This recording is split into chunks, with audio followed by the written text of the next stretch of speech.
family. Welcome, welcome, welcome. As you are coming in, please share the video. Share the video with anyone that is interested to know what is happening in Haiti right now. What you're looking at right now is actually happening in Haiti. These last couple of days, there's been a lot going on that island. Let's start from the beginning. I was not going to go live today. I was actually going to cancel this discussion. I've been finding it very difficult to speak lately on a lot of things because there's so many things going on across the world, impacting all of us. I found this statement today, and I posted it on my Facebook wall. And it's funny because I saw it and it kind of like it made me feel some type of resolve, and I felt connected to the person that made the statement. Let me just read the statement to you. I'm not gonna share it, but I will read what I posted, and it is a quote. It is a quote from someone that I will say the name. It is Mamie Till Mobley, the mother of Emmett Till. It was the most powerful statement that I have ever seen, and I'm surprised that I had never heard it before. The statement was, when something happens to the Negroes in the South, I said that's their business, not mine. Now I know I was wrong.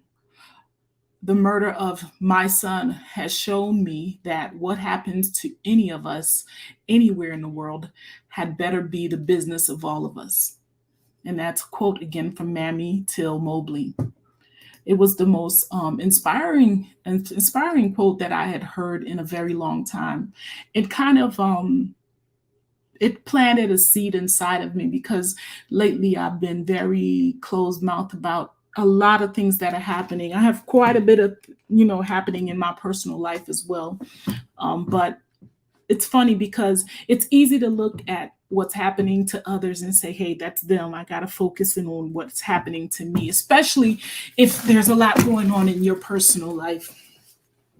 But I thought I would share this for those of you that are interested in what's happening to our brothers and sisters in Haiti right now. For the past week, and let's start from the beginning.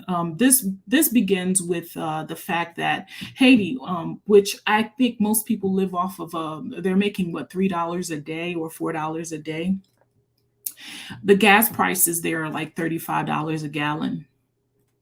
And the prime minister, which is the person that is supposed to should have just been in power for a while after the assassination of the president, has basically stood his post and said, hey, this is what it is. It's not going to change. And of course, there is no way that people can afford $35 a gallon when they're not even making $5 a day. Most folks, that is. Okay, so that being said, that's one thing. But then all the violence, that's all the guns that are being bought into the country. It's just a lot of things happening right now. And there has to be there's a bigger plot. Let's just say that. And a lot of Haitians tend to think that there's an overtaking happening in Haiti, straight up. So that being said, what you're seeing here, and it's funny because I kept thinking human suffering. This discussion was not about to be about this per se. It was about to be a greater discussion about human suffering, because lately I've just been thinking about the fact that there are so many people in this world suffering, and they're not loved. They are the unloved in the world. And even though some of us, we think about them and we say, oh, wow, this shouldn't be happening, or what can we do? For the most part, like Emmett Till's mom said, you look at those people and you say, that's their problem. That's not my business. Let me focus on, I got my own business. And then you realize that it's all interconnected. And if you don't make it your business, then what happens is that you don't understand. There's an invisible chain that connects us all. And once one fall, the other one gets pulled down with it. And I'm starting to realize that more than anything. What Emmett Till's mom did by leaving the casket open had an impact for us all throughout the world. It showed the ugly, and it spoke truth. and it definitely impacted the way things were being done, and there were policies and certain things put in place that didn't make people feel as comfortable doing that, because prior to that they had been getting away with it. And so her strength to do that did definitely impact us, and she knew exactly what she was talking about. Okay, so that being said, there's a lot going on the island right now, and I wish I could do a better job in really connecting. And it's funny because, to be honest with you, I'm just really reconnecting with a lot with what's happening, and trying in learning so much about the politics and the policies and how it has all played up till now. It's funny because if you don't know, you're looking at these people and you're thinking, wow, what is wrong with them? Why are they always fighting? Why are they always in a place of need? Or why can't they just put their shoes on like everybody else and go and to put in the work? But there's so many twists and turns with this situation. It's really out of control, and it's like it's even frightening to even think that so many people, that this little island, this not even a whole island, but a percentage of an island um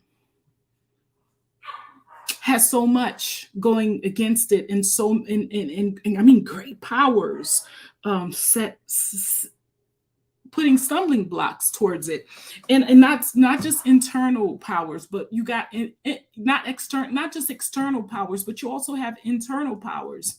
And the human suffering that's happening, what's happening is a lot of the poor, a lot of the weak, a lot of the people that do not have the ability to do anything, cannot go anywhere. This morning, I received 3 calls from 3 different people from the island that needed help.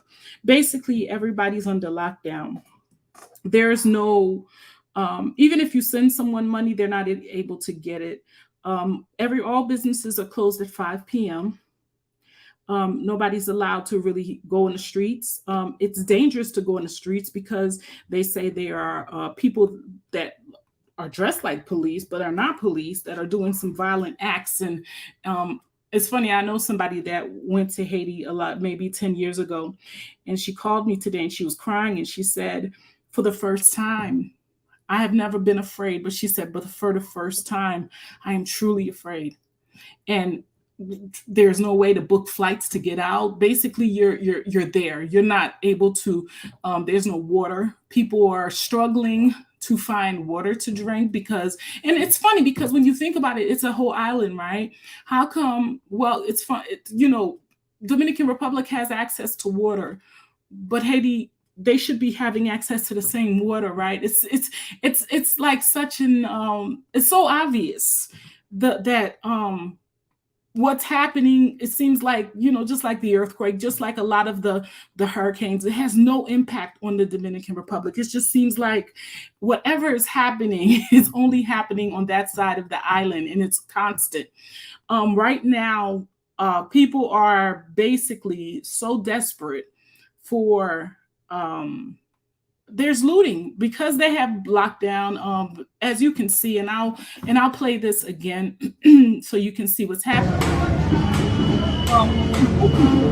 Oh, kind of loud. But the young people, or the people that are in the island, they're saying, hey, well, we're ready to die. We're ready to die. Do what you will with us.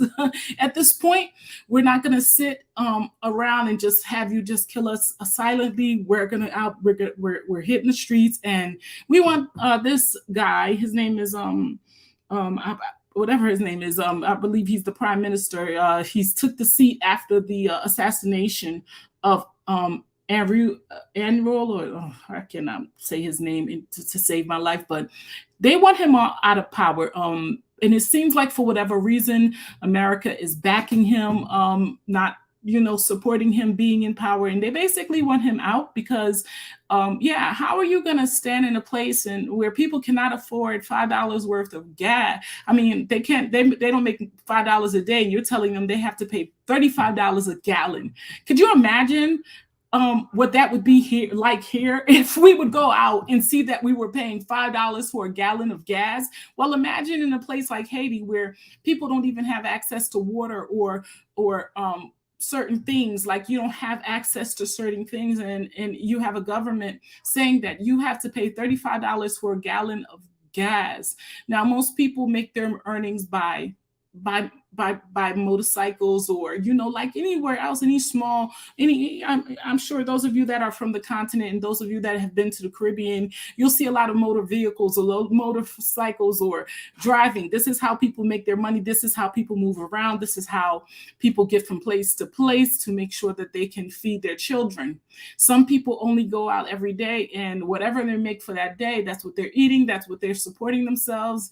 Well, when you're telling people that are in a situation that is only making $5 a day at the most, you're telling them that these people have to now pay $35 for a gallon of gas. Well, this is why you're seeing this right here.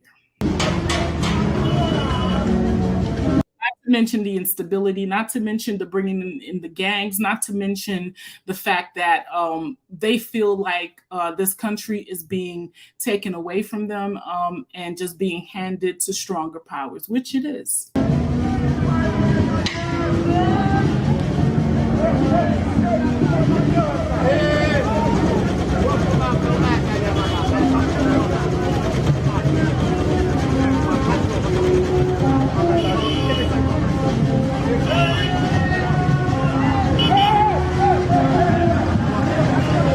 I see that little boy, and it's funny because you'll see little kids, you'll see older people, everybody.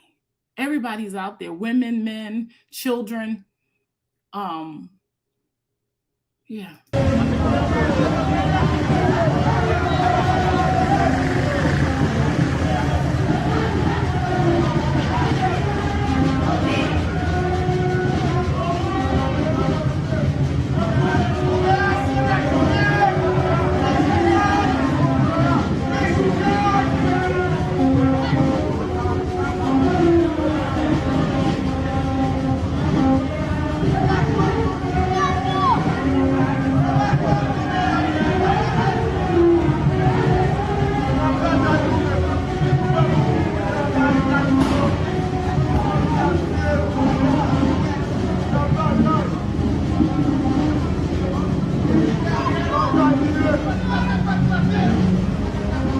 Looking at this, it's not hard to see those people that fought the Haitian Revolution. It's not hard to see the zeal, the force behind them, the willingness to just do whatever they need to do. It's funny because you see, this is what these are the wings that have been that quite a few powers around them have been trying to clip. This right here is what Haiti is hated for, because till the end. And it's funny because I was asking someone today, I was speaking to someone for hours in Haiti, and I was like, well, what do they want? What are they saying? They're saying they think that they're about to die. They feel like they're bringing them in, they're bringing this is an excuse to come in and kill a lot of people, but they're saying that they're not going to back down. They'd rather burn the whole island before they let them come take it. And it's happening, but nobody really knows to the depths of what is truly happening in Haiti, because what's going to happen is you're only going to see the aspect of them showing these people looting. You're going to see on the big screen of them profiling these folks as savages, as people that are capable of anything, but nobody's telling the truth. It's like, you have people, this population of people, that some of them are living off of $3 to $5 a day. You've taken away their ability to even go out and make that $3 to $5 a day that they had gotten themselves content with. Meaning that if you're selling gas, which is needed for fuel to cook with, which is needed for fuel to move around with, to go and make make money. Most people that are in those places, again, yes, they are motorcycle, taxis or taxis, or they this is how people make money. People move their merchandise. Gasoline is everything. So for him to come back and double down and say, oh, the not only did were the gas prices high, but they became higher. $35 a gallon. Who are you saying this to? Who can afford $35 worth a gallon for gasoline? And this is where it's gone to. I'm gonna come back to this video. Let's take a look. Let's listen to this to this rendition of what, because I couldn't find anything in English for you guys. I really wish you could understand the Creole or the French coming directly from the Haitians. I'm not at a place yet where I can actually do it verbatim for you guys, but I can tell you this much. The story that's being handed to us by them and by the people on the ground is completely different.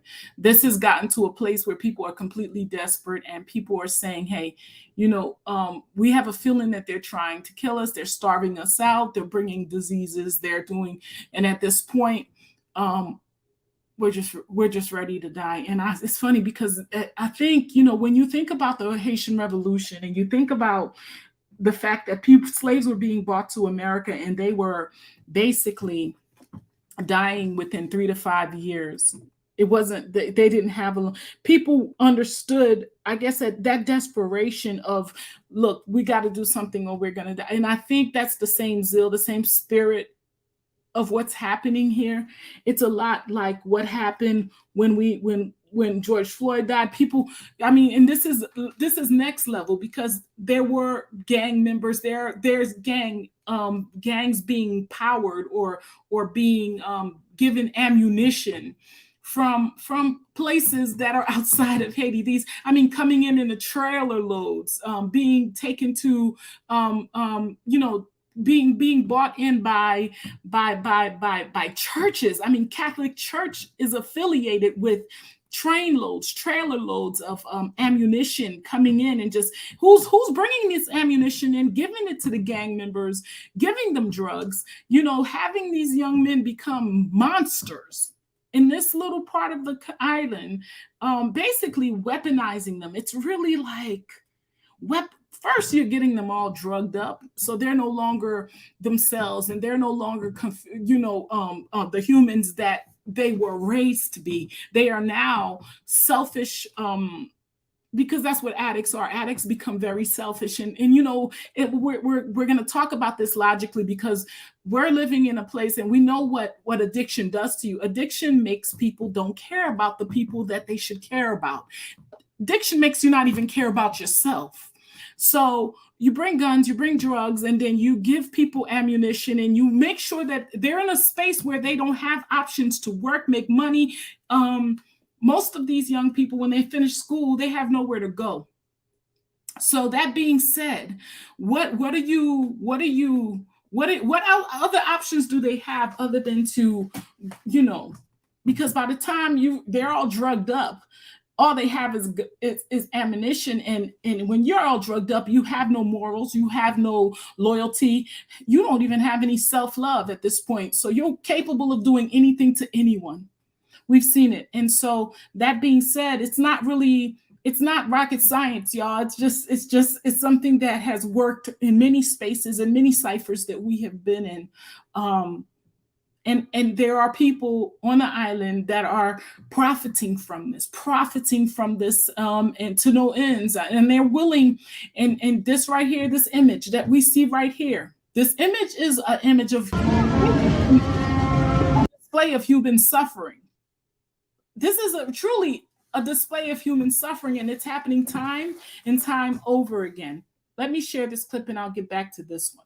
Here on France 24, I'm Mark Owen. In this edition, a tale of two countries. I want you to pay attention, and I love looking at how France reports the news that's going on in Haiti. There's always this zeal and this attention that's given to Dominican Republic. And I want to say this about the Dominican Republic. The president the leader or president of the Dominican Republic, based on Haitian news, actually came to the United States to basically ask for, I guess, the overall powers, the greater powers that be, to intervene for Latin America, because Haiti, well, you'll hear about it, because this French news media couldn't wait to put their 2 cents in, but this is what's being said, and I want you to get a good understanding of where the politics is right now with it. That share an island landmass, but with diametrically different lines of development and, sadly, growing animosity between the two neighbors. While they say, sadly, growing animosity between the two neighbors, but Dominican Republic is being funded by France and America and Canada to be this way. There is, he said, growing animosity. It's funny because I talk about this a lot. This is there is animosity because it is being fueled, just like the fuel is being used to fuel the anger and frustration with the young people, because this is all they had. Whatever little bit they had is being taken from them. Also, this animosity between the Dominican Republic and Haiti has also been fueled. I don't know, you guys can tell me what you think, but let's play this whole thing. And I want you to, and I'm sorry that I can't do a better job. Lonzo World, anybody on here that can break down it a little bit better to our brothers and sisters here in America, our brothers and sisters on the continent that are interested to know. I'm really distraught with what's happening. I wish we all could learn Creole, because I think there's so much to learn. I mean, man, there's some really inspiring people on that island from what I've been listening to this last month. Dominican Republic is seeing a business boom based on its growing tourism sector. Neighboring Haiti is almost in terminal decline. Its people among the most poor in the world. The Dominicans are now building a wall along the previously porous border. The aim is to keep out any form of traffic. It's a move that adds to growing racism and xenophobia. Our reporter Laurence Cuvillier has been to see the situation firsthand. Laurence, will see pretty soon in your report how this wall's being built.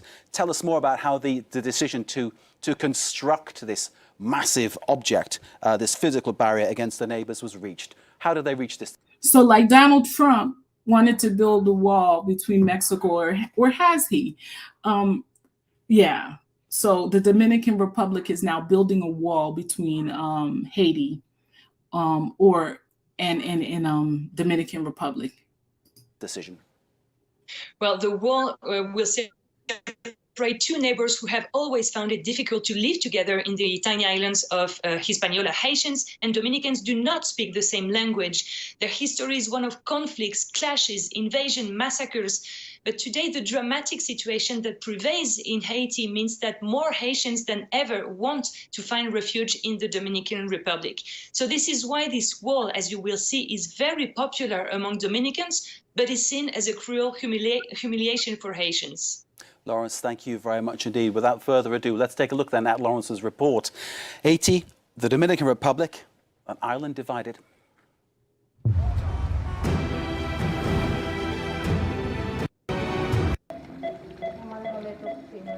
This baby has just been born and is fighting for his life. El bebé puede fallecer, alta probabilidad de fallecer por sufrimiento fetal agudo. ¿Lo pongo sin nombre? No, pregúntale a la madre. Ella está en sala. Ni de la madre ni del bebé. His Haitian mother arrived at this clinic in the Dominican Republic, having crossed the border. A long journey on foot while in labour.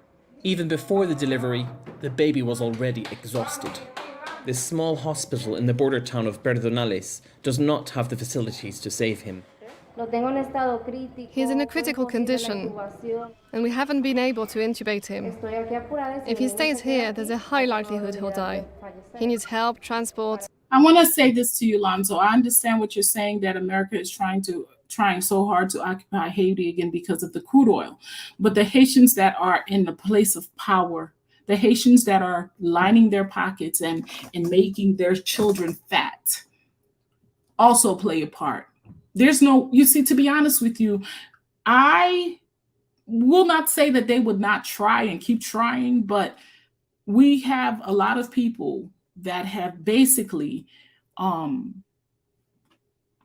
sold out. And it's been going that way since they killed Dessalines. And that's what we need to come to terms with Haiti, since the death of Dessalines was basically being run by a whole bunch of people that were willing to sell out. A place to So this video that I'm sharing with you guys today is basically showing how Haiti is such in need, and Dominican Republic is really, and I'm telling you guys something, there's a lot of humiliation being done. A lot of things are being said. I mean, I think I shared something on the community page not too long ago where, you know, the Dominican Republic, some of the people that are from the Dominican Republic, and shout out to the Dominican Republic. Not everyone is like that, but for the most part, if your leadership is like that, that's, you know, whatever will spill over to the people. We saw that when Donald Trump was in power here. Now, that being said, they even are threatening to take land that in homes and businesses and vehicles that Haitians have bought in the Dominican Republic, just take it over without even paying them, basically saying they want them out. Now, there's a lot of give and take with that, because keep in mind, 70% of the profit that Dominican Republic comes from selling to Haiti. So the weird thing is that the same people that is disgusted and truly hate or have a disdain for Haitians profit from Haitians. People that are coming into the Dominican Republic are working jobs that they would not work. I mean, they're out there basically living as slaves, cutting sugarcane and doing all kinds of stuff. I mean, modern day slavery type of work. It's just really humiliating, y'all. stay. A common story along a border that separates Haiti, the poorest country in the And how are you going to have to walk all the way from Haiti's border to go to a hospital in Dominican Republic? This part we have to blame on ourselves. We can't blame other people, because guess what? There are Haitians in power, in some powerful seats, in those seats in Haiti. Even though I know that there's a lot of mulattoes that or people that are coming from other places that are having children in the Dominican Republic, buying land and calling themselves Haitians. And of course, they don't see themselves as Haitians and they don't treat the people as they are Haitians. I get that. But there's a lot of us, people that look just like us, just as melanated as us. You see, I count them more guilty than the people that are not, because I feel like they came from our households, they came from our womb, and yet they are handing over everything over. I mean, hospitals. I mean, healthcare is a right of life. To be able, I mean, access to healthcare should be something that you shouldn't even be, just like here. That's why America is you know, places like America, Europe, and Canada. That's why people run to these places, because if you're sick and let's say you don't have money, you could go to the emergency room and still get cared for. That's not even the case. They don't even have the hospitals in place in certain towns in Haiti. And how could a country that man, these people are touching so much money. The island is actually putting out so much, and they have nothing. And it goes back to what is happening on the continent in certain spaces. These people are fattening up their family members. They're fattening up themselves. These people are lining their pockets. They're getting accounts in other countries and basically using Haiti. You know, Donald Trump said it was a shithole country. They're using Haiti as a place to defecate. Americas and the Dominican Republic, the most booming economy in the same region. A 376-kilometer stretch that begins here, an estuary that you can cross by foot. A simple milestone marks the divide in this peaceful setting. But if you follow the river 15 kilometers to the south, a wall is being built. It will be 200 kilometers long. Pay attention, the people that's building the wall look like Haitians. Isn't that something? The Dominican government has launched the project with the support of a large majority of the population. And they're holding guns while they're, you know, this is, could you imagine basically, most people cannot imagine this. It's like living in, let's say, Florida, and you got Georgia putting up a wall. And basically you have people with guns just waiting to say, I hope if you cross here, I will kill you. And this is actually what's happening in Haiti. So this man followed Donald Trump and is now building a wall to keep Haitians out of Haiti, a Haiti that we all know the history of. If not for Haitians, would probably be a whole different type of space right now. And even from those who will be seriously affected by it. Mildred is a farmer. We agree completely with this wall for the security of our country and its people. This land was their pasture. The Dominican government has just decreed that a 200-meter wide strip on either side of the wall will be closed to public use. I read the decree. It says that it will be a 200-meter wide strip. That means our farm will be wiped off the map and we'll have to stop farming, our only source of income. Mildred has not yet received any guarantee of financial compensation from the government. For a few more weeks, she can share a moment with Haitian children on the banks of the river. When the wall is finished, these two worlds will be separated. She's like, I completely agree. And then she goes over there and plays with the Black Haitians. I'm going to tell you something. This world is something else, man. It is something else. This is the Massacre River, a binational. Pay attention. This is called the Massacre River. There's some history about this river. Please pay attention to this part. River. Why is it called that? I don't want to talk about this. With a smirk on her face, I don't want to talk about it. This name echoes a dark chapter in the island's history. In 1937, between 20 and 35,000 Haitians were murdered after a mandate was given by Rafael Trujillo. 35,000 Haitians were murdered here in this little river that you see right here. I think I shared a discussion on this a while back, but if you want to, you can Google it up. You could Google it. It's definitely a lot of history on that. The Dominican president at the time. Haitians working for the Dominican American sugar companies were constantly victims of racism. The mistrust between the two nations never really ended. In this cattle region, the idea of the wall has been on people's minds for some time. Nelson and Ignacio are brothers. Despite their old age, they watch their cows all day long with guns at the ready. I put 5 rounds in. Haiti is a huge haven for thieves. Can you? Haiti is a huge haven for thieves. Such humiliation, such degradation. I'm really wondering, when will this end for Haitians? When will it end? I promise you, man. Hear me.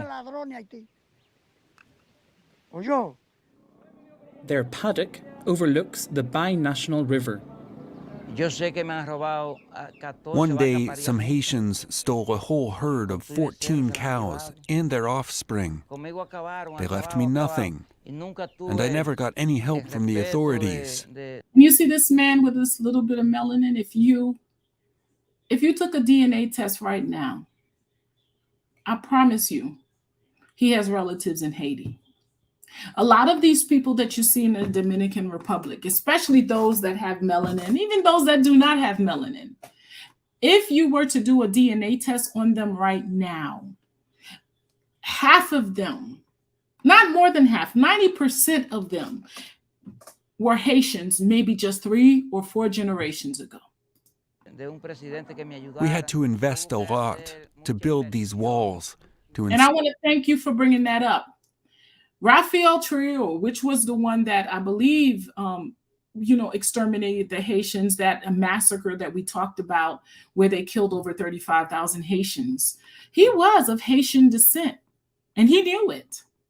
And I'm telling you, this is why I say those of us that fatten our children and line our pockets, I mean, the real enemy is us. The real enemy starts with us because, you see, other people could come in and they can they can say, well, if you do this, we'll give you this, or how can you help me do this? But it's up to you and what you're capable of doing to your own. And this is a good example of that. All fences and all kinds of protection, because every night Haitians crossed to look for cows. The lack of coordination between the authorities on either side has left farmers in disarray. Now, am I going to say that that's not true? I'm not going to say that nobody has stolen their cows or have not stolen their cows, but trust me, there's a deep-rooted just bias towards and negativity towards Haitians. And like I said, when you look at these people, well, not him, they can have him, but when you look at some of these Dominican republics, clearly you see the Haitian in them. You see the African in them. Over the law. Because what they don't like is that melanin. What they don't appreciate or what they don't want to be connected to is that African. Loss of livestock.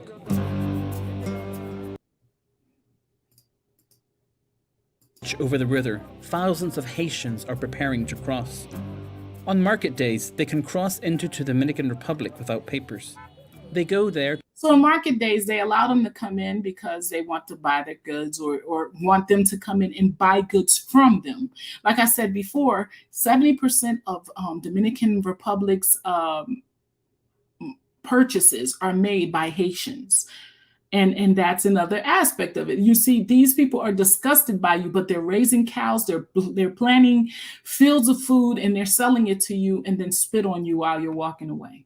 To sell goods, or, like Lionel, to look for work.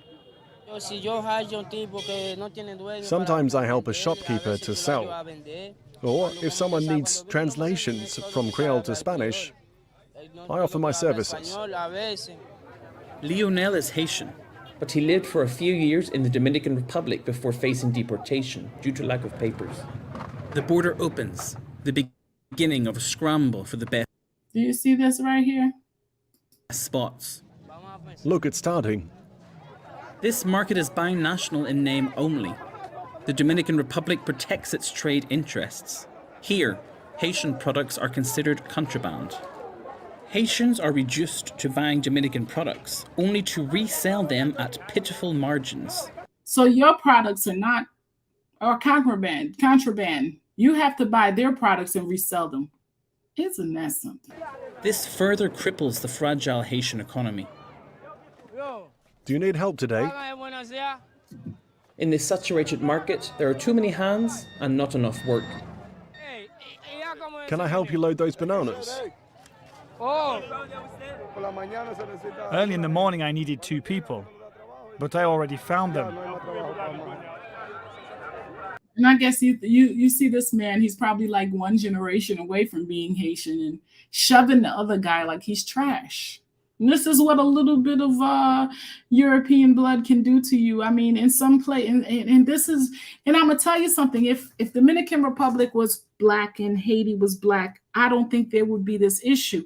But Dominicans don't consider themselves black, and I'm not against that. You could consider yourself whatever you are, but I think that is the biggest thing is like this thing that we don't want to be. We don't want to be affiliated with this African that you're calling yourself.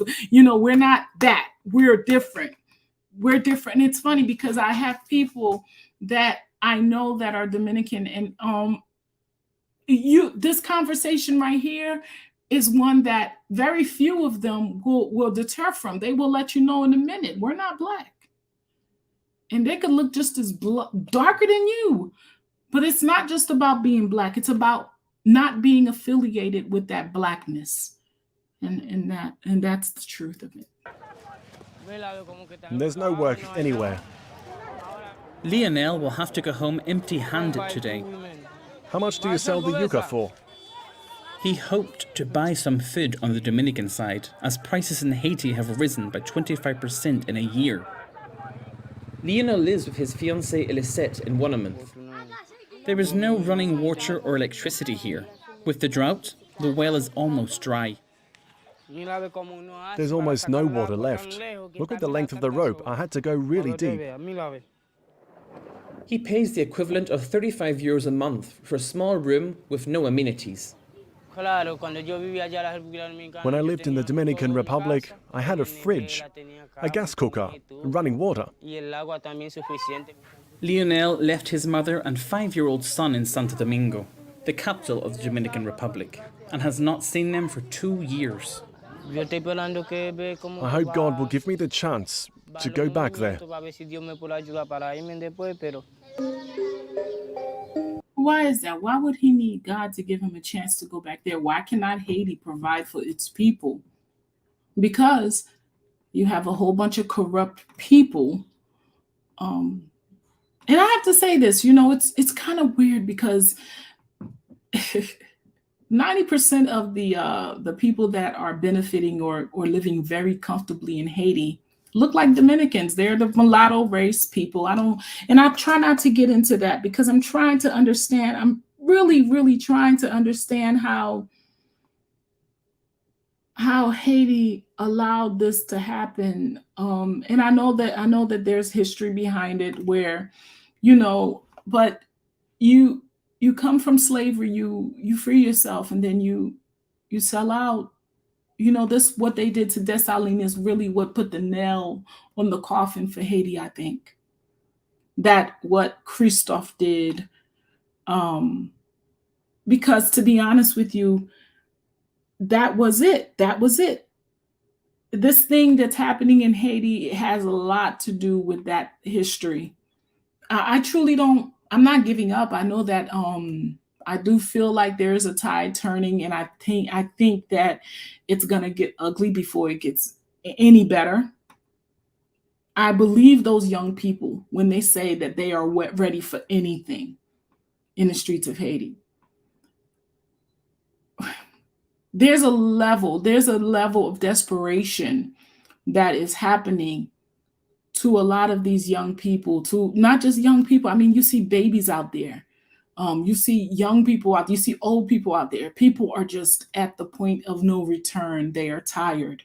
And it's funny because there were places like Cap Haitian and Jacmel and different places that are really trying to bring up Haiti, because not all of Haiti is going through the turmoil, but for whatever reason, I see that they're trying to spread it throughout Haiti now. The glimmer of hope that was once there is starting to dim because, of the fact that I think that this is bigger than this is bigger than just the corrupt leadership in Haiti. There's some power behind it. And I'm not sure how it's going to end, but I believe in my people. So, yeah. Kilometers. It is surrounded by tiny villages. Kilometer, we have a strange encounter. Thomas Bayerlin is a retired German soldier. House. But my wife isn't happy. She'd like a fancy house. He likes living here. I'd rather live in the Dominican Republic. It's quiet over there. There's work. Here there's nothing. Even if you set up a small business, people have no money to buy anything.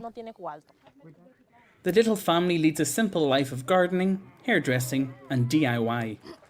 Thomas has also adjusted well to the local culture. If a thief comes in here, in 1, 2, 3, or 4 days, he'll get sick, or he'll die. This part, I'll just skip right over that. Very interesting, though. I have the passport, but not the visa. And the visa costs $400 for just a year. A wall here would make no difference to them. Residents barely leave the village except to take their goats to graze. But in the far south of the island, inhabitants of the Haitian twin town crossing the border, they do it every day. On the other side, there are 2 soldiers at each point. And in order to cross, especially in the informal areas, people have to give the military some money. Jean is part of the Jesuit Migrant Service, an association that helps Haitian deportees, sometimes traumatized by the violence of Dominican authorities. In this amateur video, a Dominican soldier bullies a Haitian migrant. Common treatment on the island.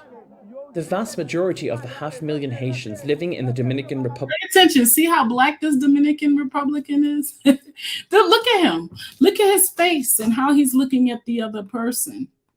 And I'm going to tell you something. They tell me that the dark-skinned Dominican Republics are even more cruel than the fair-skinned one, than the lighter-skinned ones. But I paused this so you could really look at this man's face while he's hitting the guy. It's something, isn't it? All of this is human suffering. You know, when you think about the fact that this man is trying to get over because of struggle. I mean, there's no way that you'd be trying to get to somewhere else if you were in a good space of where you are. People are not leaving, let's say America or Canada or these places and trying to get on banana boats to go to other places to be able to feed themselves and maybe feed their families. Human suffering. It's funny because when I think about places like Dominican Republic and I think about other places that are mistreating other people, like I was looking at a clip from Nigeria where these people were going into, I guess, the border before you get into Spain. I don't know where that is, but maybe one of y'all could put it in the comment section, and how they were treating the Nigerians and beating them. And I was thinking, my God, human suffering. It seems like those are those people that needs us the most in the world are the ones that are mistreated because they lack. It's like a person in that position, they're the ones that need us the most, right? But I wanted to pause so you could look at this man's face. I mean, his skin is no lighter than the other guy. He's no different, but he sees himself as a Dominican. And I promise you, he's probably the darkest one in the bunch. So he's going to take a harder stance to prove that he's not one of them. I'm not one of them. Have irregular status. Several thousand are deported every month. In this neighborhood of Ansapita, the majority of the inhabitants are returnees who cross the border illegally every day to work in the timber trade. This is how it happens. We go to cut wood in the Dominican Republic to sell it here and earn a living. Here, everyone does that.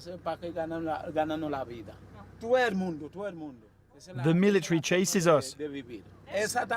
When we get caught, they take the wood, they beat us up, but you can get lucky and go unnoticed.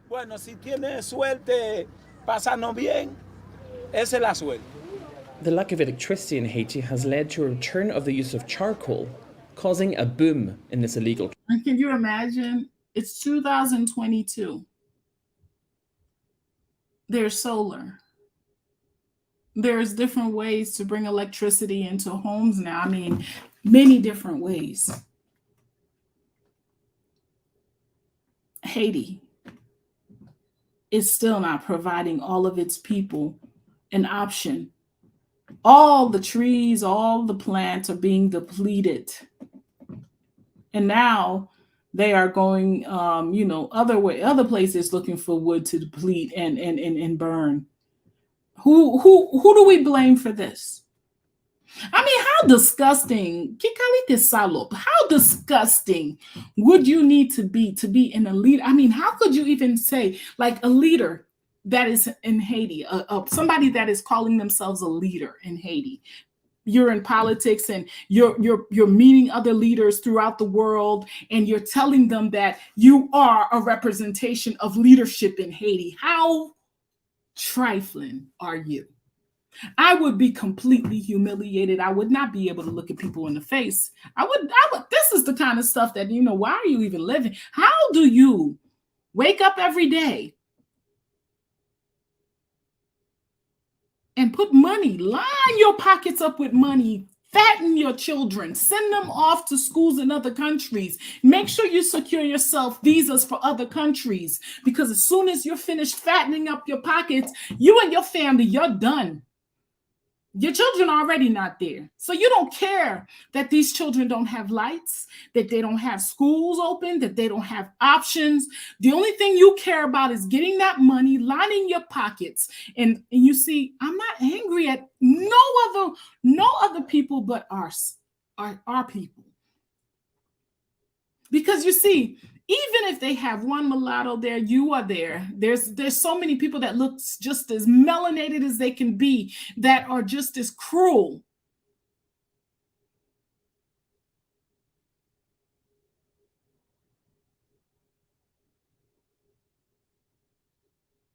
You see, I'm going to disagree with you, CB, because to be honest with you, they're using tactics against us, but these tactics are exactly what they are. You said the more I look through history, I can see they're using the same wall detected against us no matter where we are. And guess what?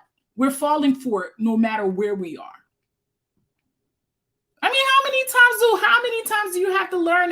How many times do you have to study to win to pass the test?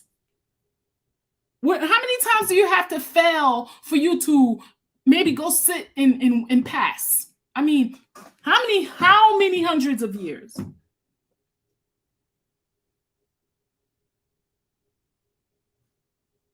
The strategy, the fact is this thing that you say they're using against us. I'm starting to think it's we using it against ourselves. I'm starting to think that we have trifling people that are doing this to us, and you know what? Because nobody owes you anything, and I'm starting to realize that no one owes you. America, France, Canada, these people should be looking out for their own governments. Why shouldn't they? Whatever benefit that they can get from anywhere else to benefit and those of us that are in the United States, we can definitely appreciate the fact that America do whatever they need to do to protect Americans. It's Haitians' responsibility to protect Haitians. It's Africans' responsibility to protect Africans. And what happens to one of us anywhere should affect all of us, but we don't think that way. I'm so tired of us blaming other people. To be honest with you, yes, they are definitely using this world as a chessboard. Those people that are in the position to do so, but they are in that position to do so because they are doing it for their future selves. I've always said that. I stand on that, and that is the most truth. What are we doing for our super selves, future selves rather? I mean, to be honest with you, we're still burning wood. We don't understand that burning wood basically depletes the land, and then the land will not be able to yield support or food or anything else. I mean, to be honest with you, even if they didn't care about the people, they don't care about the island itself. By the time they finish burning up all the trees, the island's just going to be mud, and it's just going to sink into the ocean. But that doesn't matter, because you see those trees, they have roots. And those roots, that's what's strengthening the land. That's the nutrients in the land. Climate change. The leadership is not even caring about its future selves. I mean, I guess they don't see themselves being there in the future. They see themselves in other places. And that's another aspect of being from, let's say, poor places like, certain places in Africa or certain places in the Caribbean. You have this mindset that you're raising your children to leave that place. You're telling them that the greatest thing that they can accomplish is to have the ability to leave. While others are looking at that territory saying, I just want these people, this guy, he responded to a discussion I had, and he was a European, and he said, the biggest problem with Haiti is too much people there. And that's always the answer. That's always the answer for other people when they look at what's happening to people, let's say in Africa, or let's say in Haiti, or let's say in anywhere melanated. They're just like, it's just too many of y'all. It's not true. There's not too many, but if there were less of y'all, then we could come in there and do some good. We'll wait till you're depleted and we'll come in and do good. Basically, that's what he's saying. It's too many of y'all. It's overpopulated. Truth is, Haiti is not overpopulated. Most of the people, they all want to be in a city because guess what? Nobody wants to farm. Nobody wants to do anything. Nobody's caring about the land. That's why they're burning up all the wood and not caring how you know they're going in the ocean and just depleting it and letting other people come and deplete it and not putting anything back into it.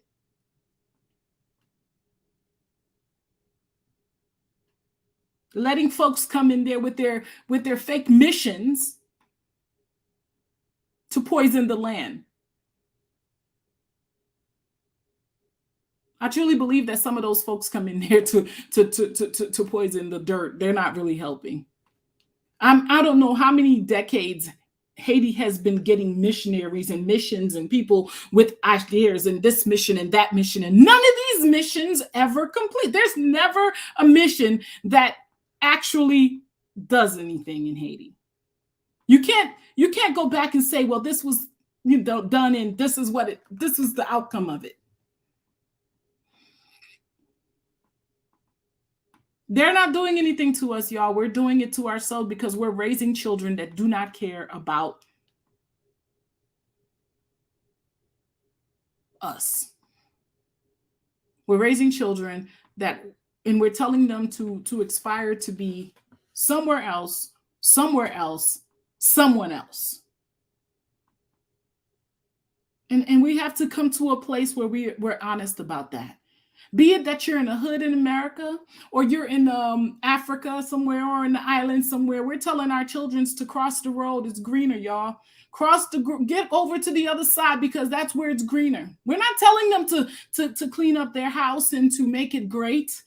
We're not telling them to invest into when they're finished with their educations to bring it back home. We're not telling them that. Matter of fact, some of us are even telling them not to trust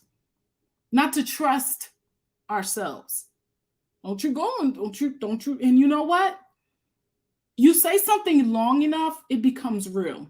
Word is power, man. Who's going to come into Haiti and do anything for Haiti? Haiti has to do it. Africa has to do it. Those people on that island cannot depend on other people. I mean, if we could go back in history, you'll see that over and over and over and over, missions have come through, and every time they come, they leave the place drier.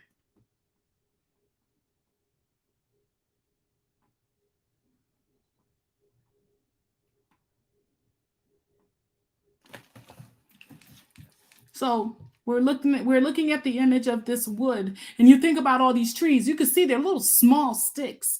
They're not even letting these trees become big trees anymore. They're just cutting these little things off, little branches, just destroying the fucking island, just toppling it over. And these people, I can't blame them because half of them don't even know any better. This is all they know. But those fat cats, those fat hogs, those fat pigs that are sitting in the political seats, the ones that are profiting, the ones that are so-called educated. I don't understand, because if they're educated, they know that this is depleting the island. They know that this is the reason why there's no food growing, because the earth itself is losing all nutrient, but they don't care because their efforts, their life effort is to get their children out of the country completely and just take what they can get, because Haiti is, just a place where people just defecate. You raise your children to get all they can get and leave. That's the mind of the people that are powerful in Haiti, that are living really well. Haiti is just a backyard to them, one that they do not care about anymore. They've let all these people come in from different places, meaning that They come from, Lebanese. They come from, all these Europeans are calling themselves Haitians, and you could look at them. They're going back to wherever they came from to get married because they've been in Haiti for generation after generation after generation, but they're still Europeans. So that means to tell me that not only are you've been here since what you're saying from the 1800s, but you're still a European. So that means that you're European. You're not really Haitian. You're not even trying to be Haitian or have children, be having. You wouldn't even allow your children to deal with someone that is melanated. Half of them, and it's funny because if you read on it, they go and they have children with, they go and they send their children to Lebanon to have children, or they send their children to Israel to have children if they're Jews, or they send them to anywhere, but they will not allow them to sit there and make black babies and become black. But then they'll scream out when it's time for them to have power and control and buy land. I'm Haitian. My parents were here generations ago. Stop it. But guess who puts them in? Who's giving them? Who gave them all the keys? You melanated fools did. And why shouldn't they take them and run? I mean, to be honest with you, why shouldn't they take the keys and do what they do with it? I'm going to tell you something. I'm going to show you this image again. You're not going to see any mulattoes out here. You're not going to see any white people. I'm telling you, they have some very rich and powerful, and you don't see them. I want you to look at these young people. This is what's happening right now in the streets of Haiti. I want you to see, do you see any Lebanese? These people, they own most of the businesses. They have 90% of everything. They have all the money, all the power. Their children get the best of everything. Their families own everything. But you know why you don't see them out here? Because they're fed. And they don't consider themselves these niggas.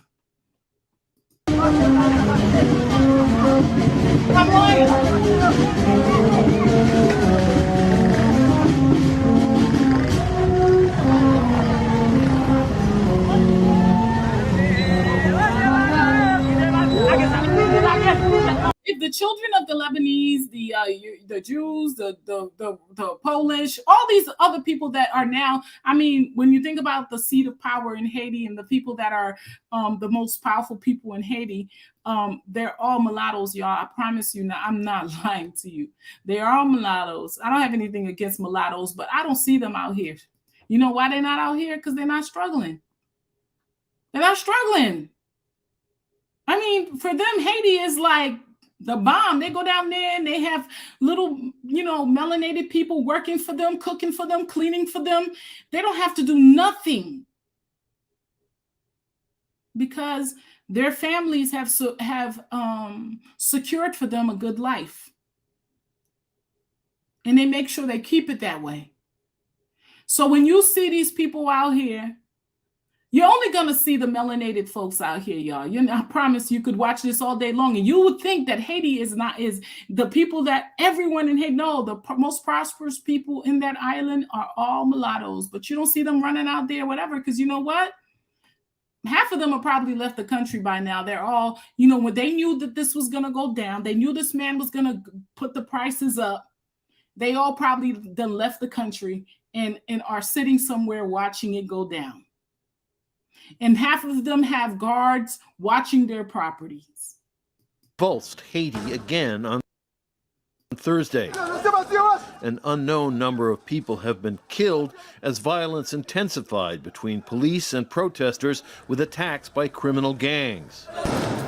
3 Haitian policemen were reported among the dead. The situation appears to be spiraling into greater violence and lawless turmoil. Burning barricades.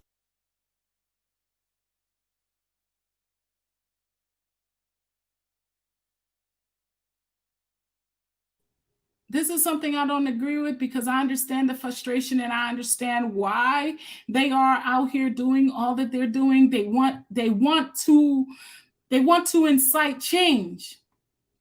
They're not sure what else to do.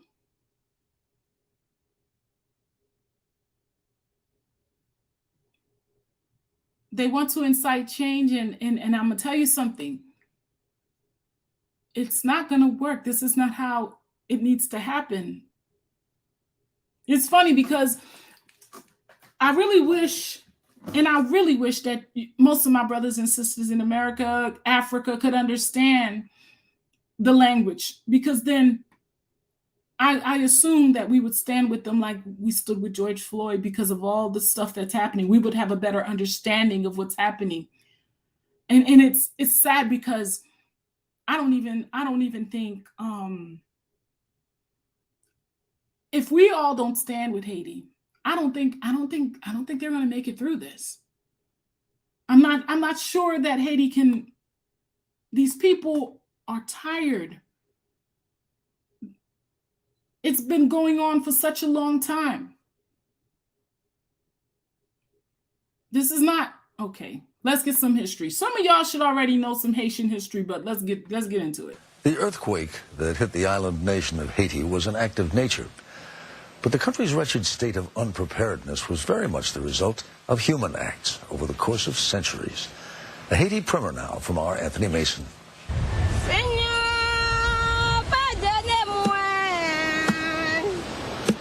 Haiti was already the poorest nation in the Western Hemisphere before the earthquake struck. But it wasn't always that way. Once, the small island country was the economic jewel of the Caribbean. In 1492, on his voyage to America, Christopher Columbus claimed the island for Spain, naming it Hispaniola. But the country's emergence as an economic power would come 200 years later, when Hispaniola was divided, the Spanish retaining control of the eastern side of the island, now the Dominican Republic, while the western side was ceded to France. Officially, the French come into control of what they name Saint-Domingue, which is the colony that will eventually become Haiti. Natasha Lightfoot is a professor of history at New York's Columbia University. They actually are able to turn it into the jewel of their crown. The French, when they take it over, develop both coffee and sugar plantations that enrich them greatly. To operate the plantations over the next century, the French would import hundreds of thousands of slaves from Africa, many of whom were literally worked to death.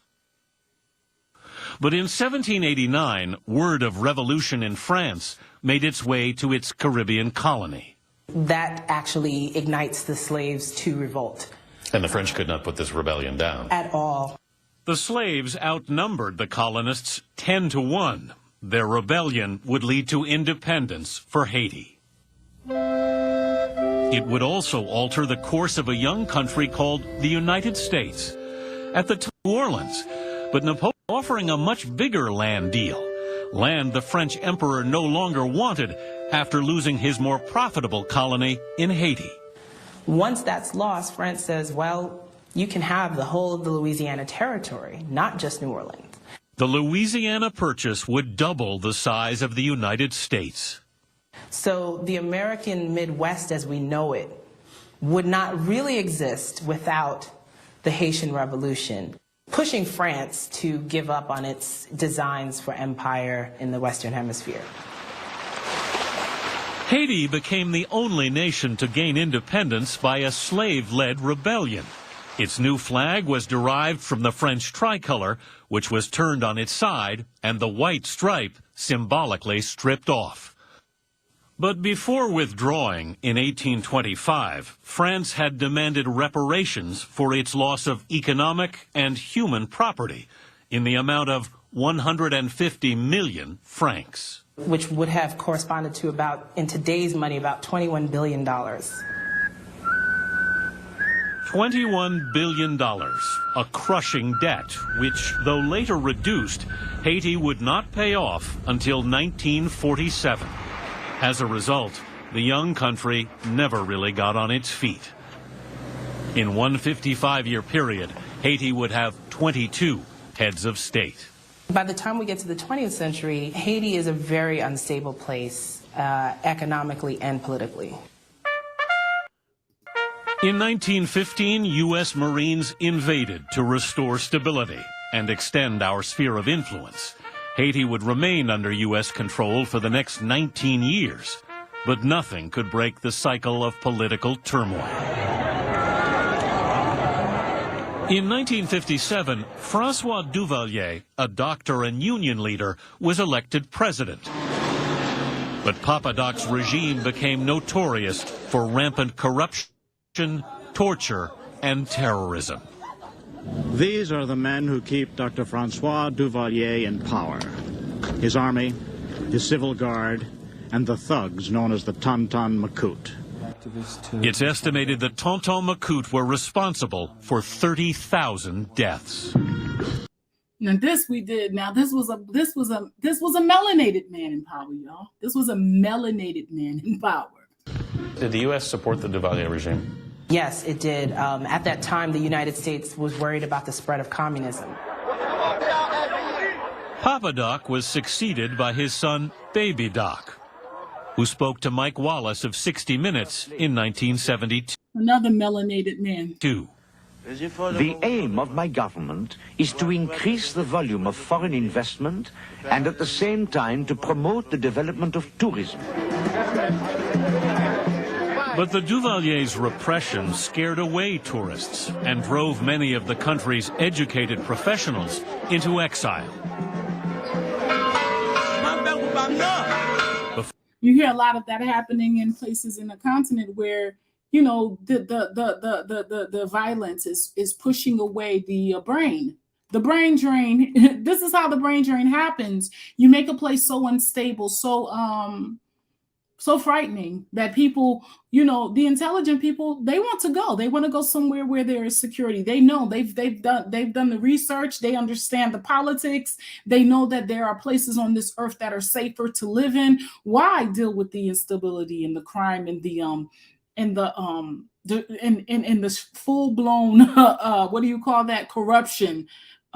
Because if it's happening from the leadership position.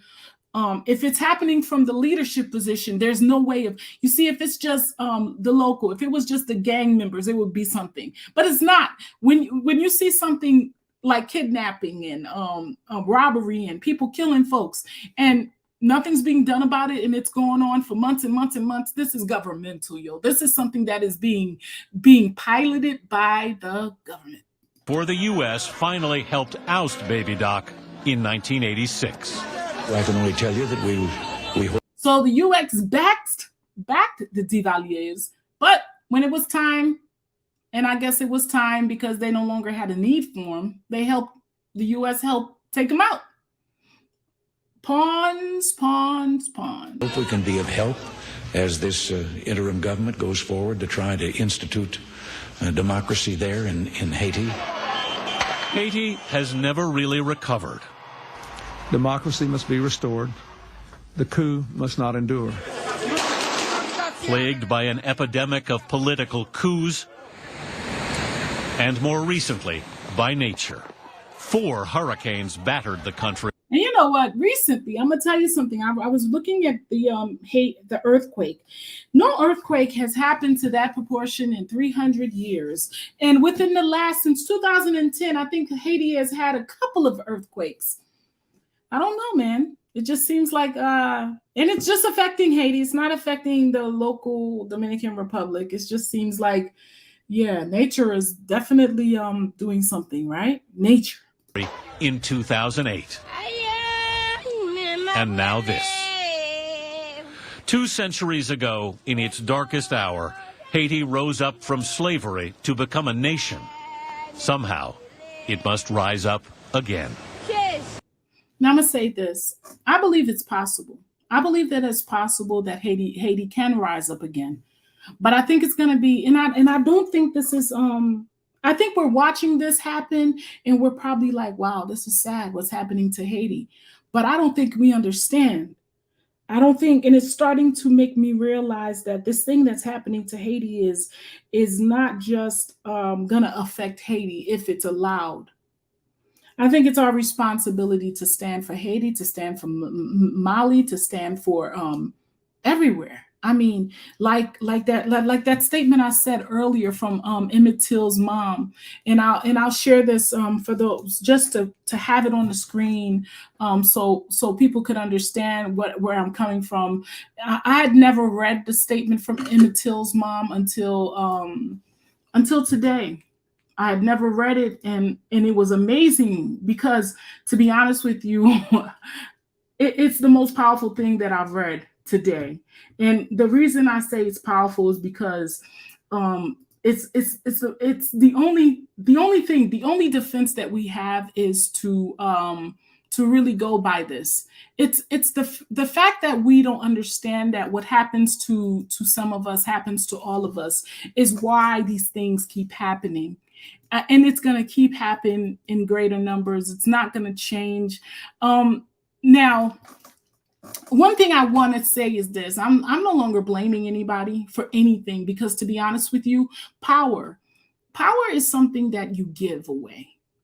Power cannot be taken. And I'm saying this because if any of you understand energy, if any of you agree or understand that energy is I'm really into understanding that energy is something that no one can take from you.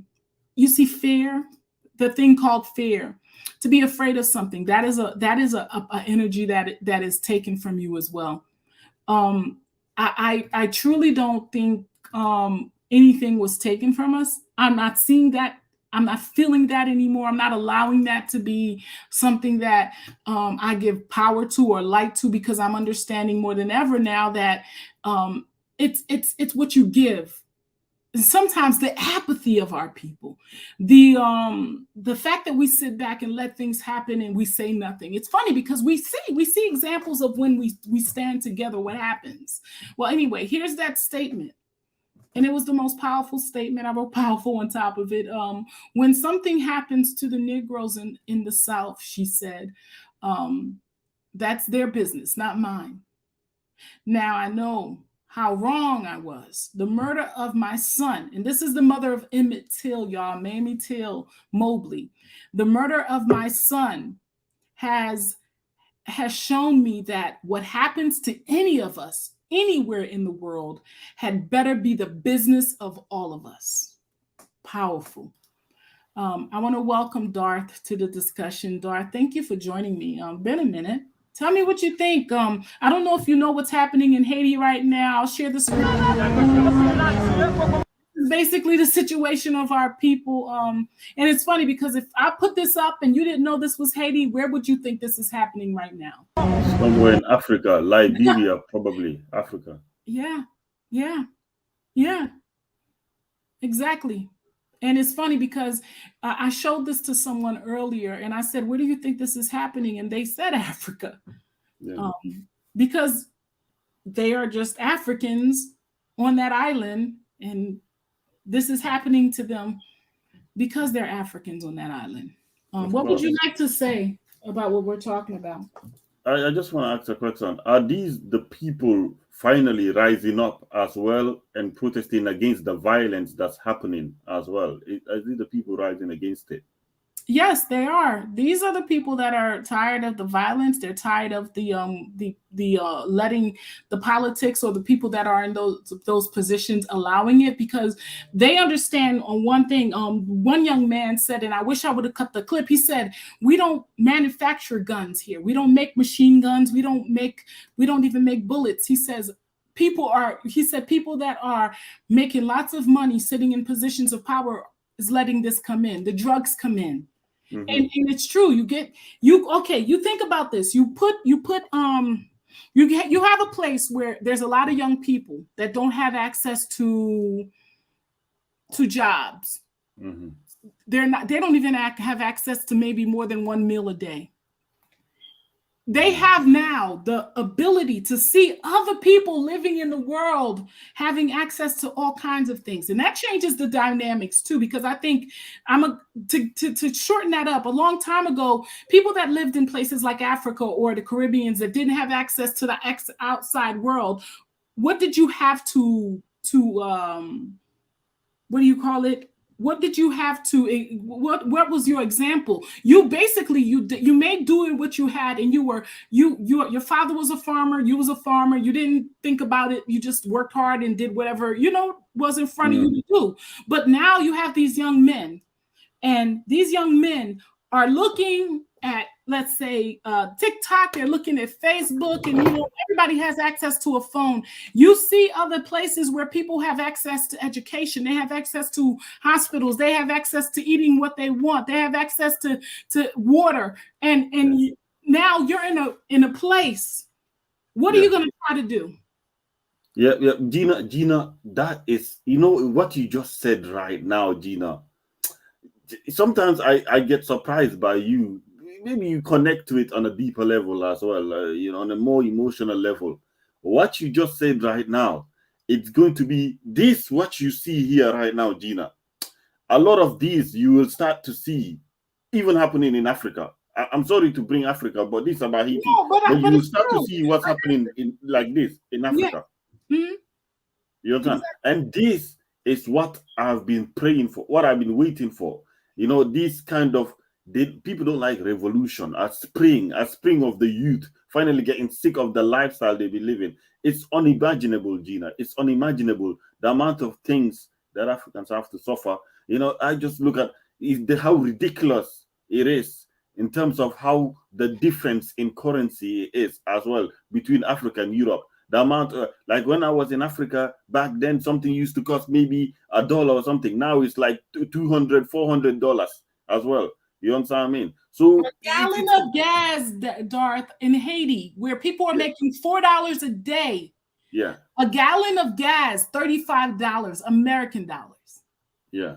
Can you imagine? So this is absolutely ridiculous. And I, as bad as it may seem, I am kind of happy that people are on the move like this, right? I'm kind of happy and all that. Now, there is a need to be cautious because the Arab Spring was hijacked as well. But I don't want to go into that.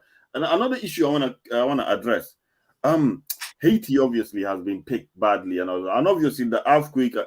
I have my own conspiracy theories into it, but I don't want to bring that here as well.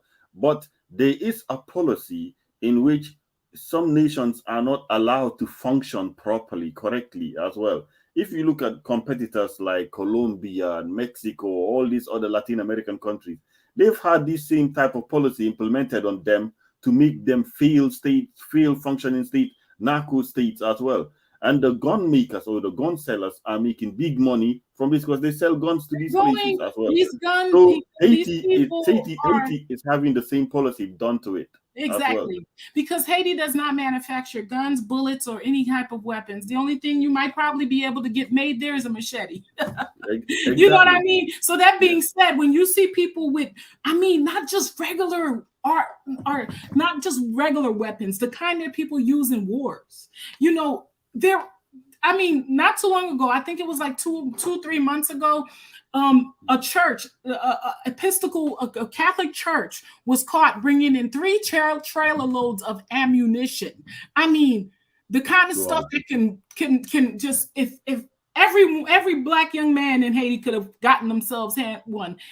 So they're bringing in drugs, they're bringing in ammunition, but who are they?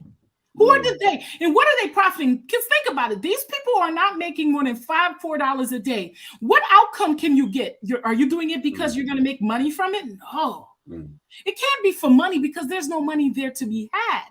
No. From the people. No. The only thing that you can do is give the people the weapon and the drugs so they could decimate themselves so you could take the space. So in my mind, I'm thinking, who are these people? Who are they? And why are they trying to eliminate the young men or the black people, the people there, other than to reduce population? Because it makes no other sense. There's no money. Like, these people are making less than $5 a day. So it's not like you could make you could become, a billionaire from this. You know what I mean? It's not like you can make, the price of one of those guns, you'll never make it back. Yeah. Money back. So to send trailer loads of it, that is deep. That is deep. And then you're inciting people, you're giving people drugs, and these people are now, when you give somebody drugs and you make them addicted, we all know what that does. I mean, in any community that you've ever seen anybody become addicted to drugs, what does that do to that person's sense of humanity, sense of loyalty, sense of self-love, sense of love for community, for family? What does that person become?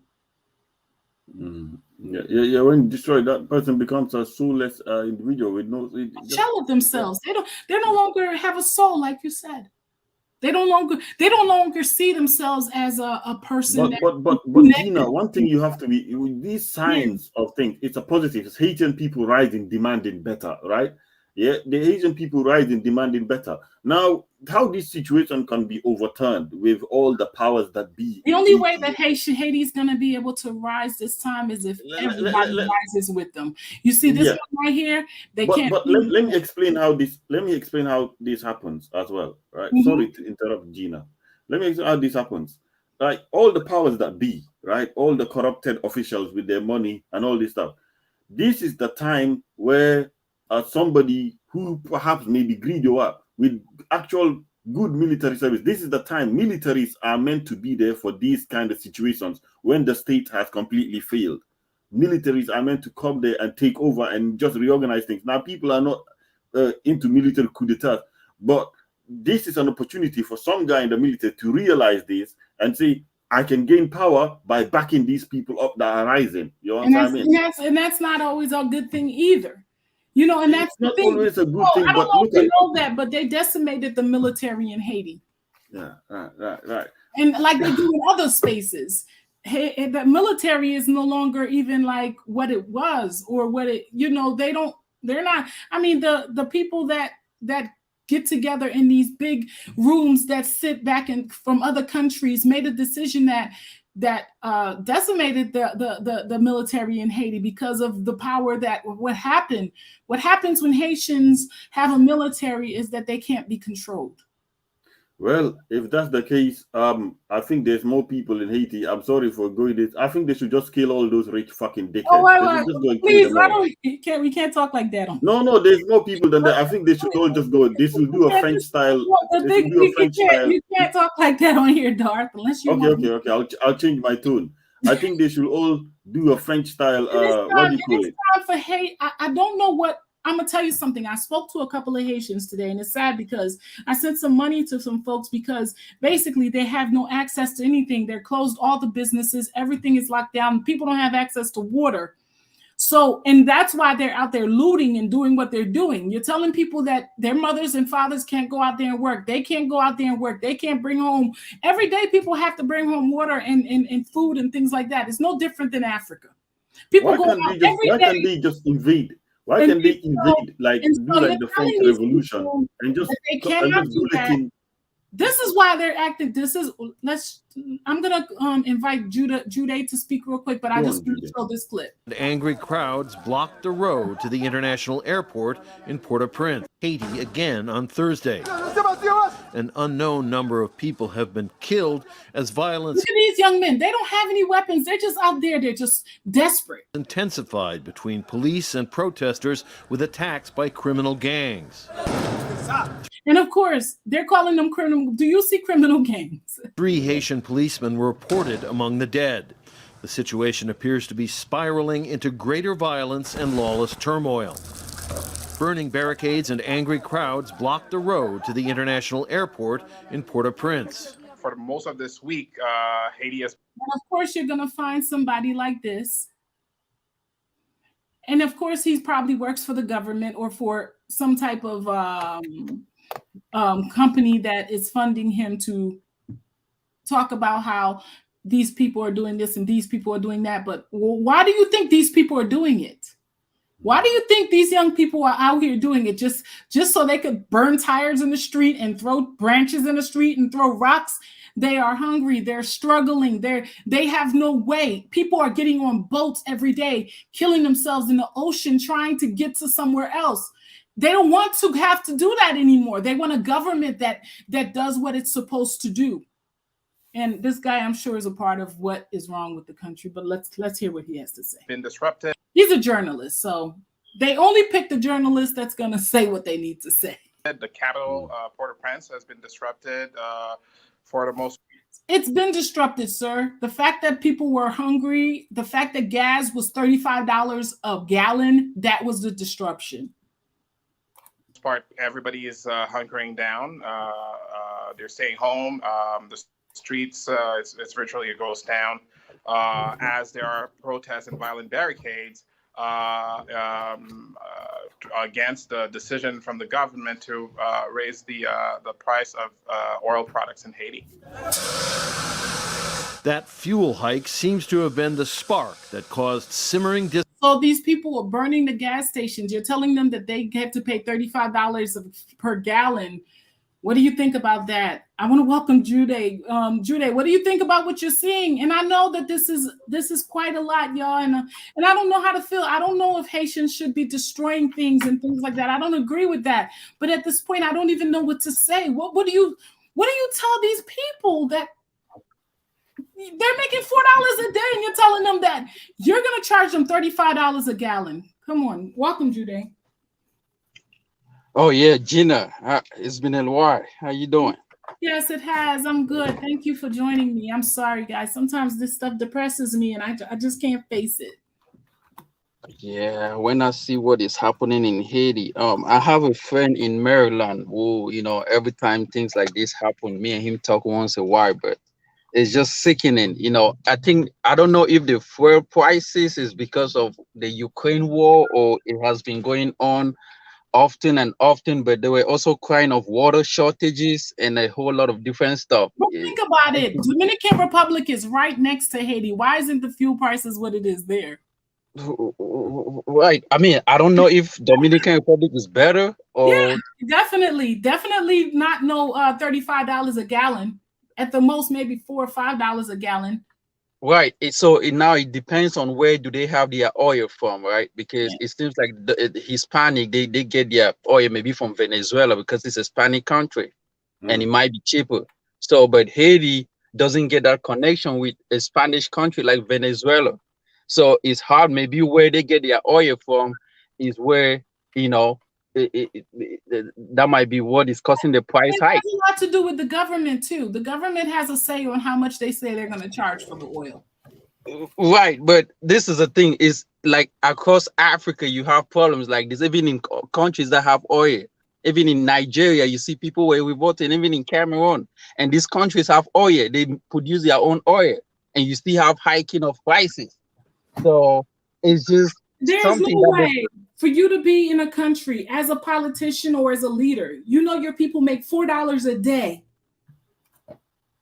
You're charging $35 per gallon. Come on. Exactly. I understand. But this is the thing. The government doesn't have control of it. That's the problem. The government doesn't have control of everything. Everything in Haiti is not run by the government. It's remote controlled by somebody behind the scene that we don't know. We probably know them, but you can't do nothing. Is it somebody behind the scene, or is it somebody behind the scene, or because the government is not there, everybody? No, there are people behind the scene that are controlling price regulation. There are people behind the scene that are controlling the status of what Haiti it is today. That's why you see things happening in Haiti. Why they are taking a lot of Haiti have some hidden stuff that people don't even know, hidden resources. Me and you can be sitting right here. Why people are fighting? They are basically taking stuff behind the scene. So I wish, they keep postponing the next presidential election as well. I don't know what is going on, but I wish they could at least have a president that is actually for the people, because I was following Meyer, and there's this, they call him Noir, Nelson. He's running for presidential election. I wish he could get elected, because I've listened to his speech. He seems like a new guy, a good guy. I think I wish Haiti can change from what it is, man, because in the Caribbean, you always hear of Haiti doing this, things going bad, but you see other countries not having the same problem. And then you want to find out about what is really going on, who is causing it, who is sponsoring the things that is happening.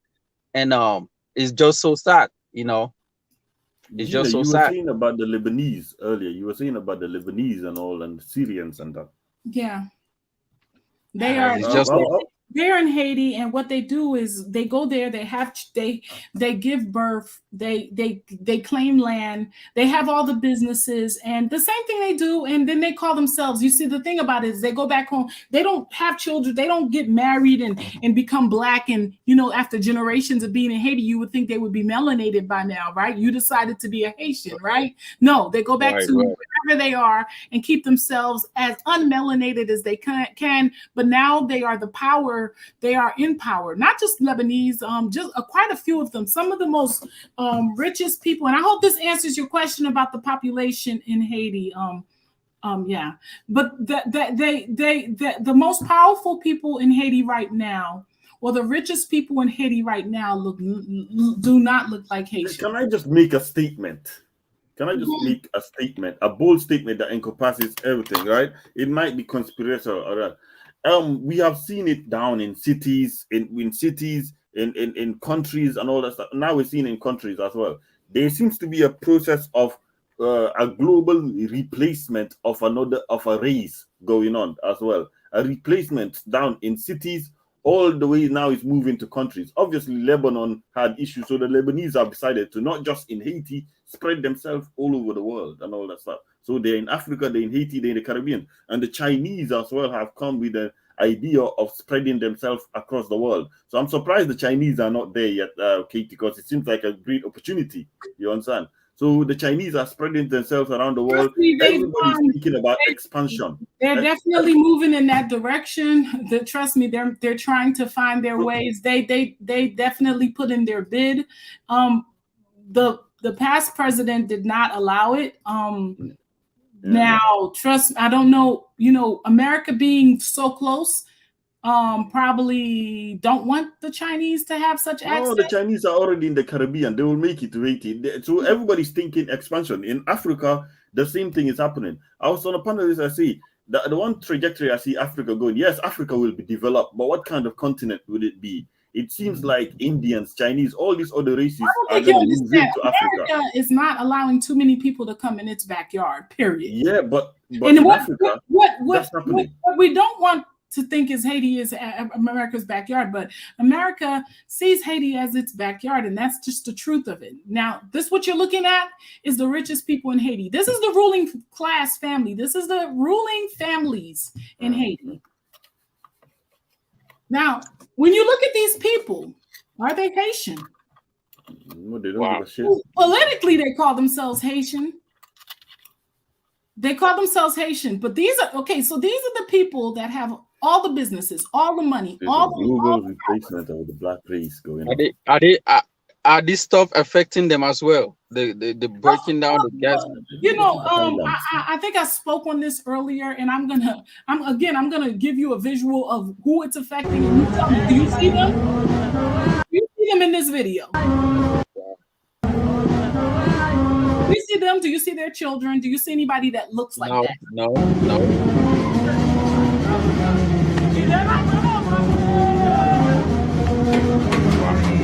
Jude, I asked Darth earlier, when you look at this, and if you were not to think it was Haiti, where do you think it was?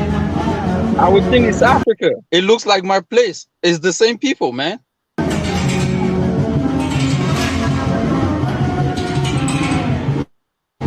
Wow. The brothers and murder all those people. They're living in the mountains. They could just kill them all. I mean, sorry. You see women, you see children, you see older people, younger people. This is like the people are just tired. That looks like my town. Like if you didn't tell me it was Haiti, I would have thought, oh wow, it looks like where we from. It's the same people, man. Basically.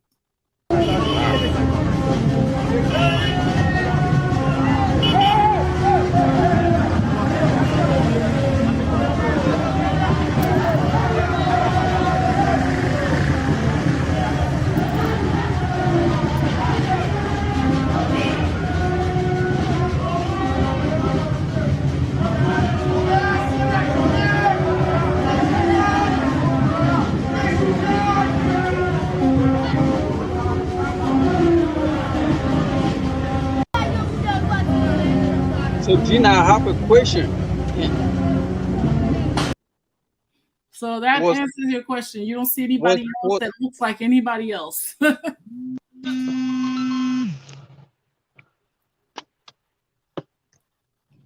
And the thing that breaks my heart is, to be honest with you, there's a lot of people that are just. I got on the phone with a couple of folks today, you know, because I go to these Haitian channels and I'm having discussions with people, and I was sitting there and I was talking to a couple of people that are in Haiti, some of which were deported, some of which have been there for like 11 years or whatever. And they said, you know, this one lady, she's been back to Haiti for 11 years. And she said, you know, and all the time that I was in Haiti, I've never been afraid. She said, but I'm afraid today. Wow. She said, I'm afraid because people are so desperate, they're willing to burn the country down. So it seems like ever since the earthquake happened in 2009, things has not changed. No. I'm gonna tell you something. Ever since they killed Dessalines, right, yeah, man.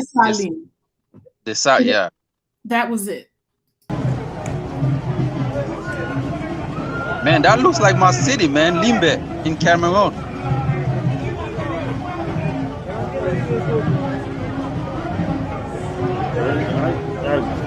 If the military is compromised and the police and you just have these rich fat cats at the top of the mountains and all that stuff, nothing's working. I don't see when a state gets to this point, I don't see a problem with the people. I don't see a problem with the people rising up and putting people on the gulags. And we're looking at this and we're seeing the people and we're saying, oh my God, that these are our people. But I don't understand. I want us to really pay attention to the fact that they are suffering. This is what you see. There is clearly human suffering happening there. There's human suffering happening in Haiti right now, because what has these people taking the streets like that is because they're suffering.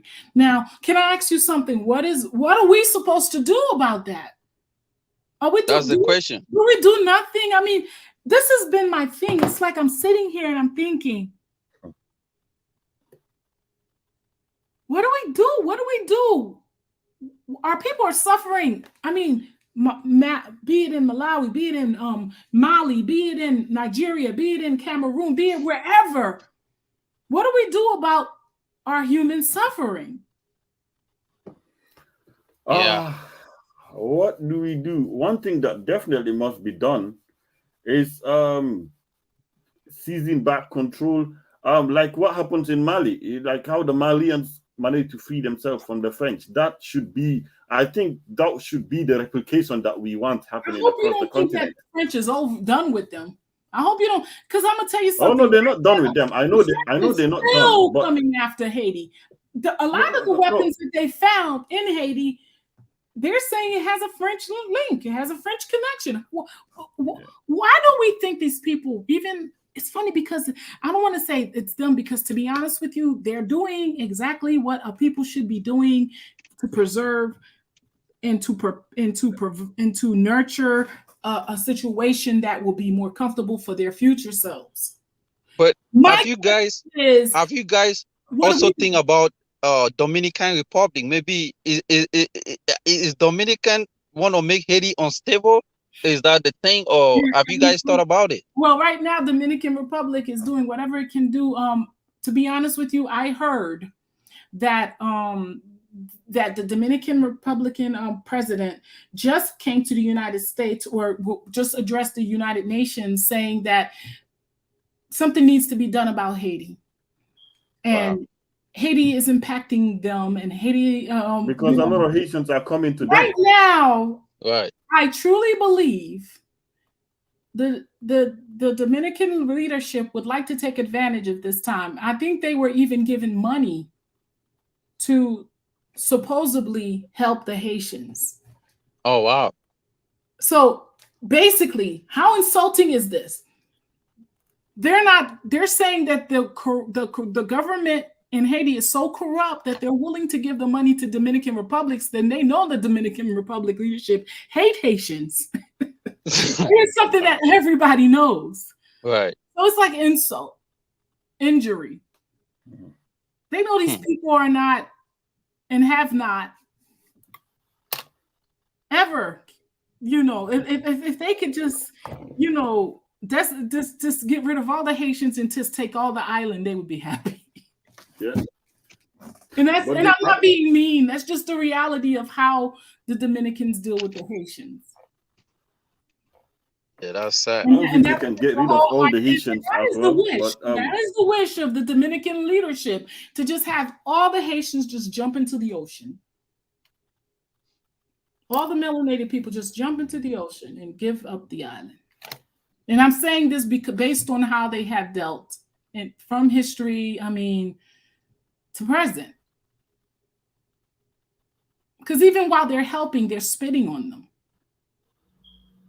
Yeah, I was watching the Hurricane Fiona, and it went through Dominican Republic. I was like, oh man, Haiti shouldn't be hit by that, because I like what you said, King Kenyatta. I thought about that earlier. I'm like, if gas was $35 a gallon, you would see all kinds of people. You would see all kinds of people in arms. and so they would not dare try it. If they go to $5 and people are ready to do the most. So yeah, you're making $4 a day. Where the average income is $4 a day, and you're going to look at your people and tell them that they should pay $35 for a gallon of gas. Now, gas is used to cook food. Gas is used to fuel motorcycles, which is how people make money. Fuel cars, which is how people make money. Everything, everywhere you make money you need gas. The people that are going out there selling, they need gas. They need to get in those rides so they can get to where they need to get to. Everything, you need gas. So for them to take gas and to make it what they're making it, come on. Yeah, that's sad. That's sad. What do you guys want to do? Like, in most countries, you have diasporans helping countries. Like, is the Haitian diasporans, are they really into Haiti? Are they helping? And this is the thing. I'm really, it's kind of weird because there's a weird situation. Nobody wants to be affiliated with the Haitians. Wow. Because they're those savages, those people, but they believe in that dark magic, and they those people that we all. It's funny, I'm gonna tell you, because I just this last 2 months, Bahamas has stopped the visas coming in for Haitians. Belize stopped flights going into Haiti. Other islands, I hear this guy, I was watching this documentary, this guy, he's not even a full, but he don't even look Jamaican. He looks like a Indian or a Lebanese, or mixed with a little bit of African in his history. He wrote this whole thing about Haitians coming into Jamaica is the worst possible thing that could be happening. A lot of the islands have made their position clear.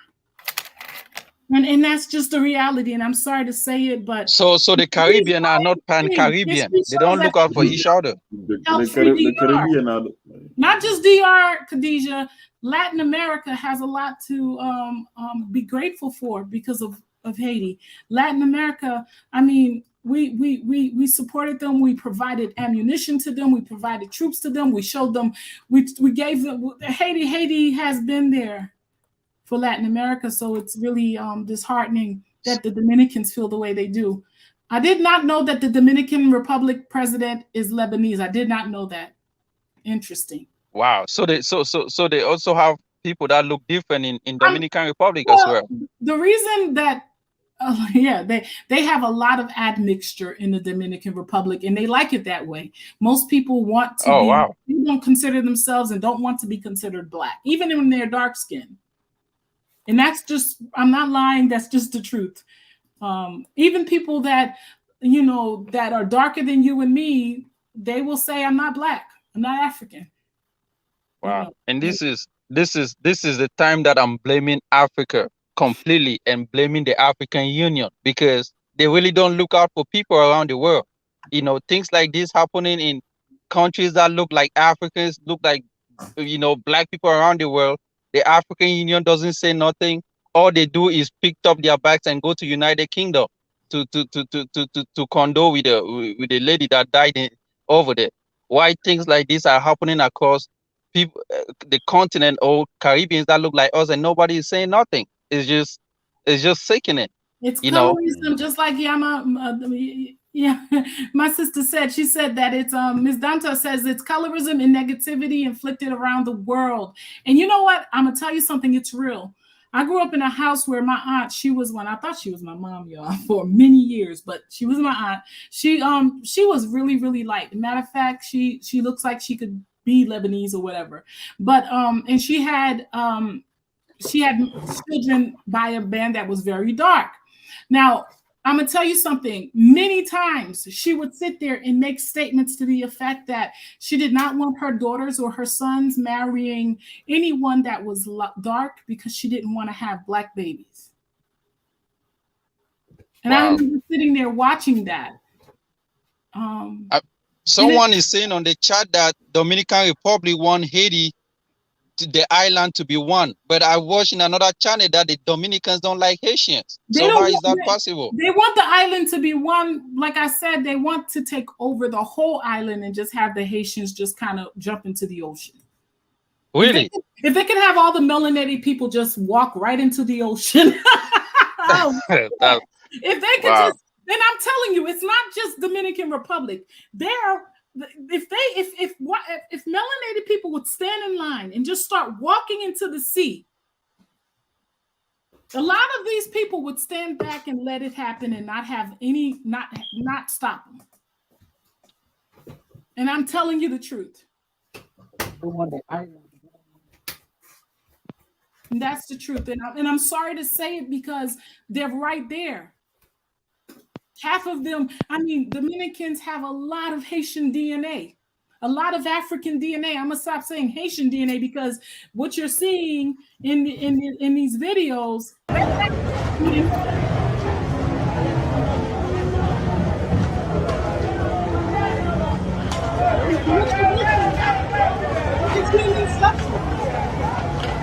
These people, we're talking about this, but real talk, I talked to a couple of people today. These people, some of them haven't eaten for 3 days. And now when you live in a city, you see, I think the people that are living in a countryside might be doing a little better. But those people that live in a city, it's just like Africa or anywhere else. They buy their food daily, right? Yeah, of course. That look like bank.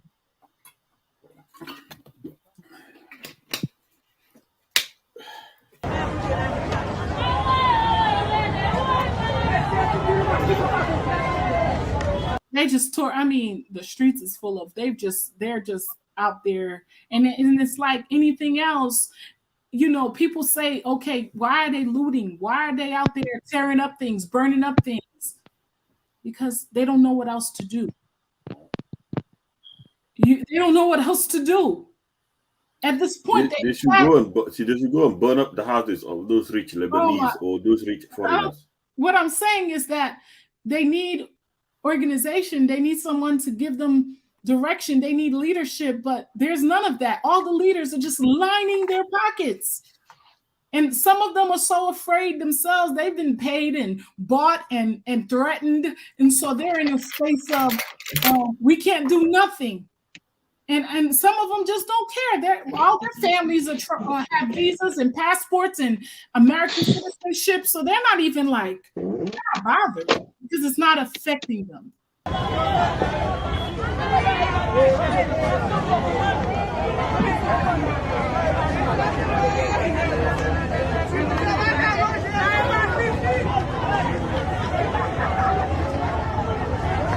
What saddens me is you see all these children amongst these people, and I guess they're hungry too. They're out there too trying to figure out, this is affecting them too. And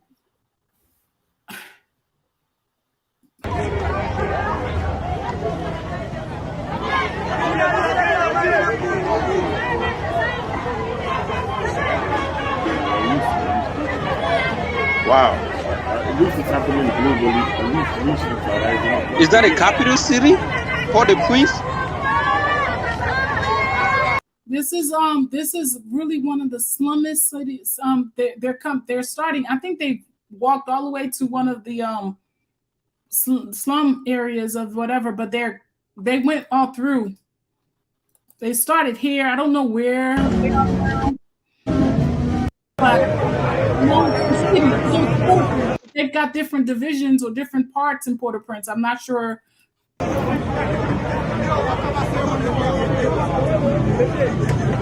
the debris, stuff, trash they burnt, and oh my God.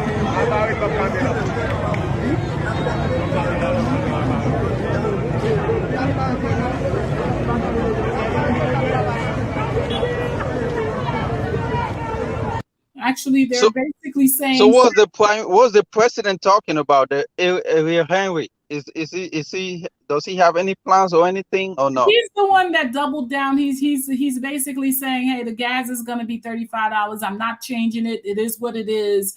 He wants to stay in power, y'all. He was not even supposed to be in power. He was. Why? How does he want to stay in power? Wow. The president got assassinated, and this man act like he don't want to move. He don't want no elections. He's not doing anything but sticking around trying to. And I think he's got something planned to try to stay in power. Period. And they're basically saying, we want you off the power. You're not doing anything. Violence is running rapid. You're not securing the country. You're not bringing anything into the country. You're not protecting us. We don't have access to water. We don't have access to food. We're not even able to now. You come back from, he went to the United States, came back and was like, oh, the gas is going to be $35. What? Wow. But it seems like history is repeating itself, because the same guy that got assassinated, they were doing the same thing to him as well. That he got to leave. Nothing is moving. The funny thing is, they were sitting here. Yeah, but this one is screaming about him. Now they see that. Now they're crying and wish he was back. You see, this is another thing about us too.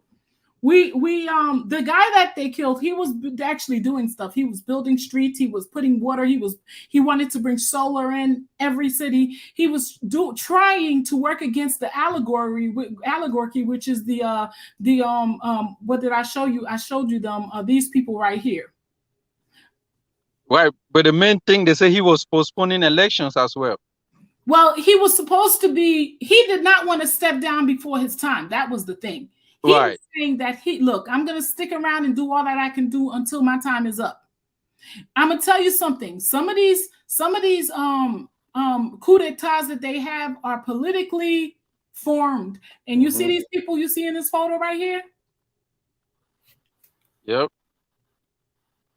A lot of the things that you see happening, a lot of the trafficking of I'm telling you, a lot of and I'm telling you, there's a lot of folks are saying that, half of what is happening, these guys don't have access to none of all of that. They don't have access to what's making the thing, all the gangs and violence and the guns and the drugs. Where is that coming from?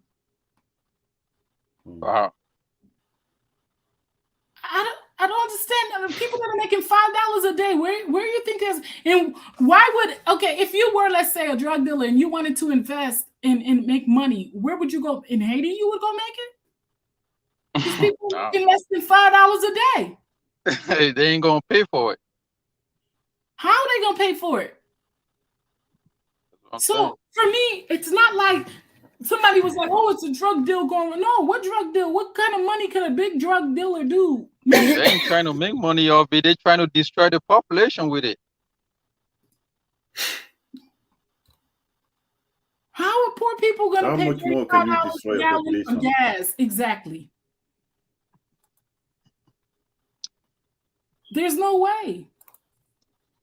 And when you're looking at people like, I spoke to somebody, they did not eat for 3 days, y'all. I don't know. I know that there's a lot of us that can't say that. We can say that unless there's no destroying going there. That's a replacement agenda going on. Something is not right. Sorry.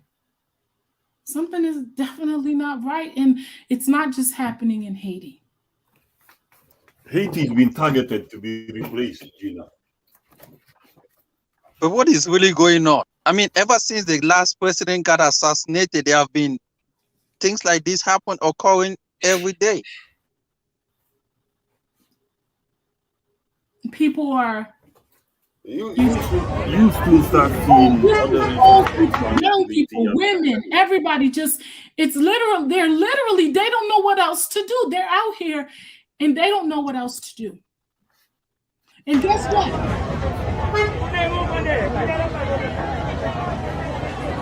We're all just watching. We're all just watching it happen. And I'm telling you, it's not gonna end well.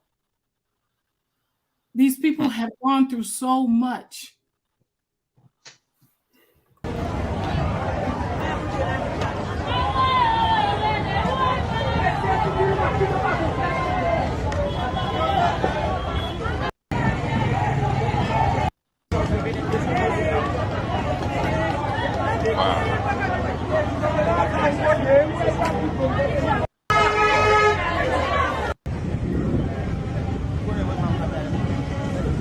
I mean, but Gina, what do you think? How can you solve this? I mean, if you want people to go home and clean the street, how can you solve it? It's content to burst into flame. I don't know. The thing about it is, because it seems like nobody is doing agriculture no more in the cities, unless you're in the suburbs. And I'm going to say this: there are people in the suburbs that are doing that are doing or trying to. But it's not something that's I'm gonna tell you. I don't know if you saw the last video that I uploaded. I think I did. That discussion right there told you why people stopped farming. Basically, they stopped farming because Bill Clinton came in and America. I know they bought the stuff from United States and making more, he had a big idea that this was going to be better for Haiti. It wasn't one of those things that it was like, how somebody, a bully at the school say, you know what, we're going to do this. It's going to work better for you.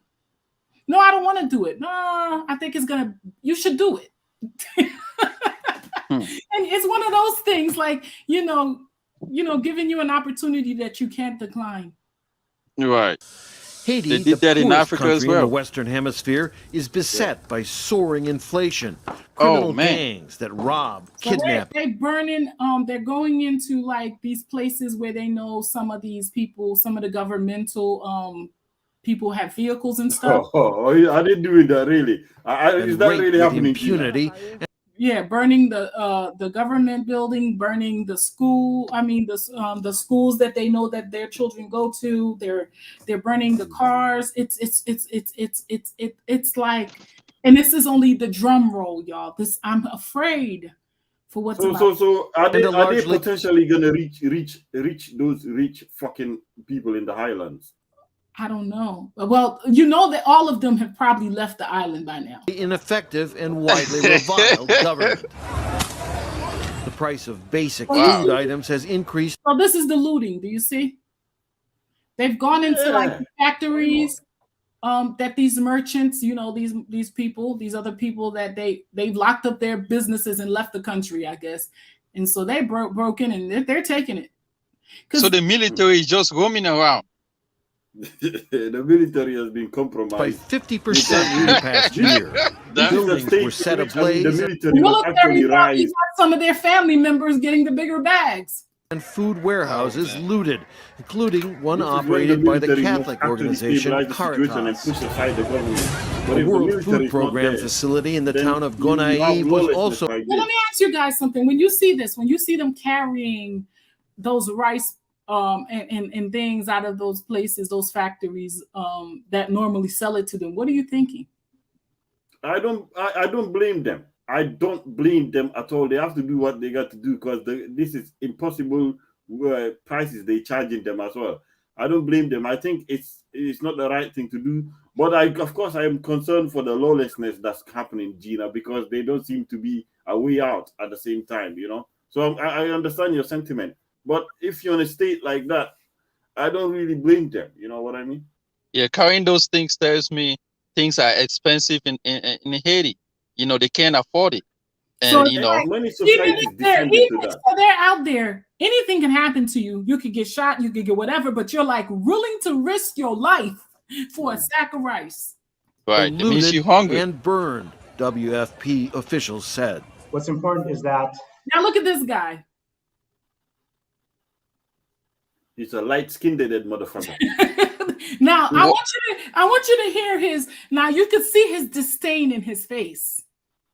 He's disgusted by these people, and you're about to hear what he says. Now I'm gonna tell you something. He said that the food is for the children. That he's gonna use the children as an excuse. No, they're not feeding no children. They don't care.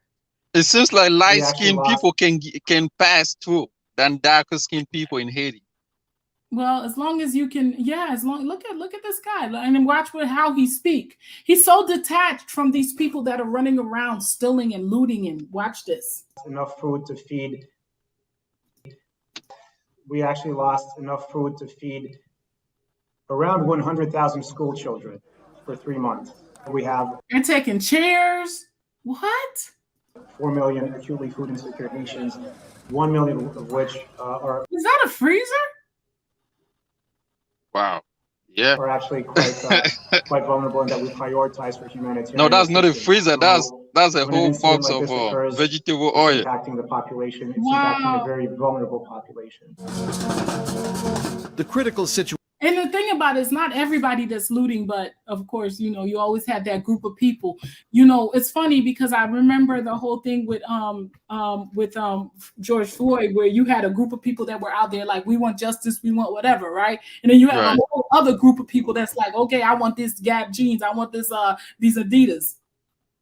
Yep. The situation in Haiti threatens the stability of the entire Caribbean, says the president of the neighboring Dominican Republic. Here he comes. Let's start it over so you guys could hear. Basically, look at his face. He's disgusted with these melanated people across the road. They're just. Oh, why do I have to be with them? The effects of the humiliation. Oh my God, my people, my Haitians. We're gonna be all right. We're gonna be.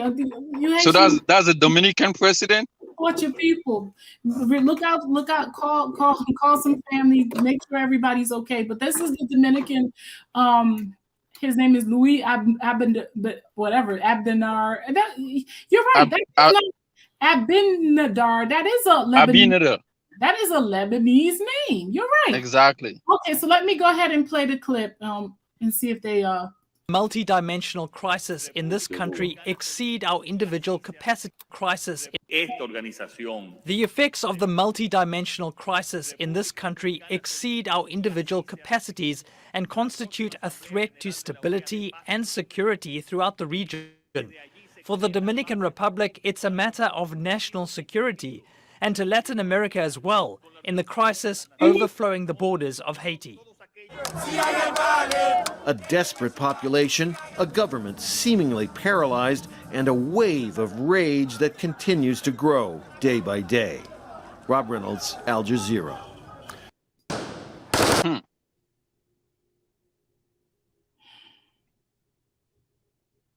Wow, this is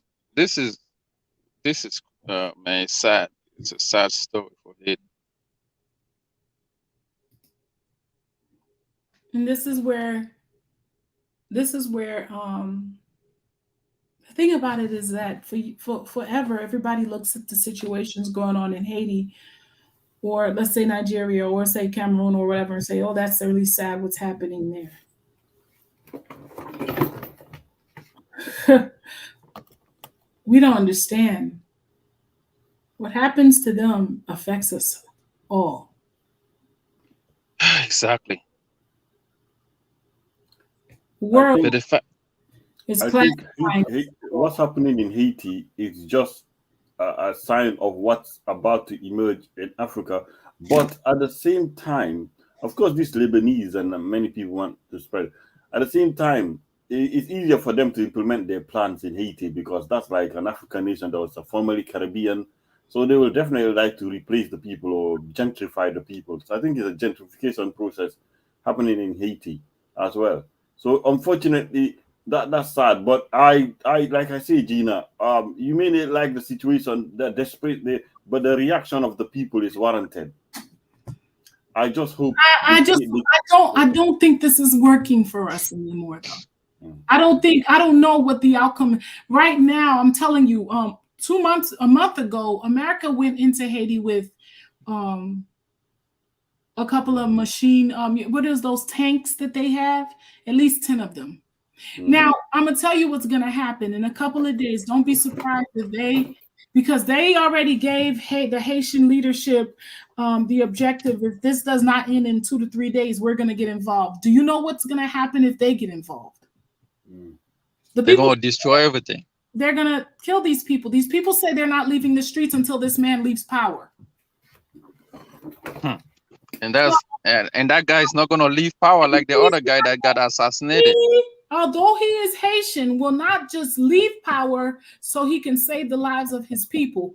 He wants to sit there and he knows America has he knows that those tanks are in place and these people come out and start just killing folks. Right. And so he knows those things are going to protect him. He knows that. That's why absolute power corrupt, because when he came in power, maybe people liked him. Now people don't like him anymore, and he want to stay. People never liked him. They just accepted him for who they just accepted him. Right. He forced himself through. But I'm gonna tell you guys something. It's not all. This was just last month in Haiti, y'all. This was in Haiti where people were trying to clean up and get things going, trying to be positive.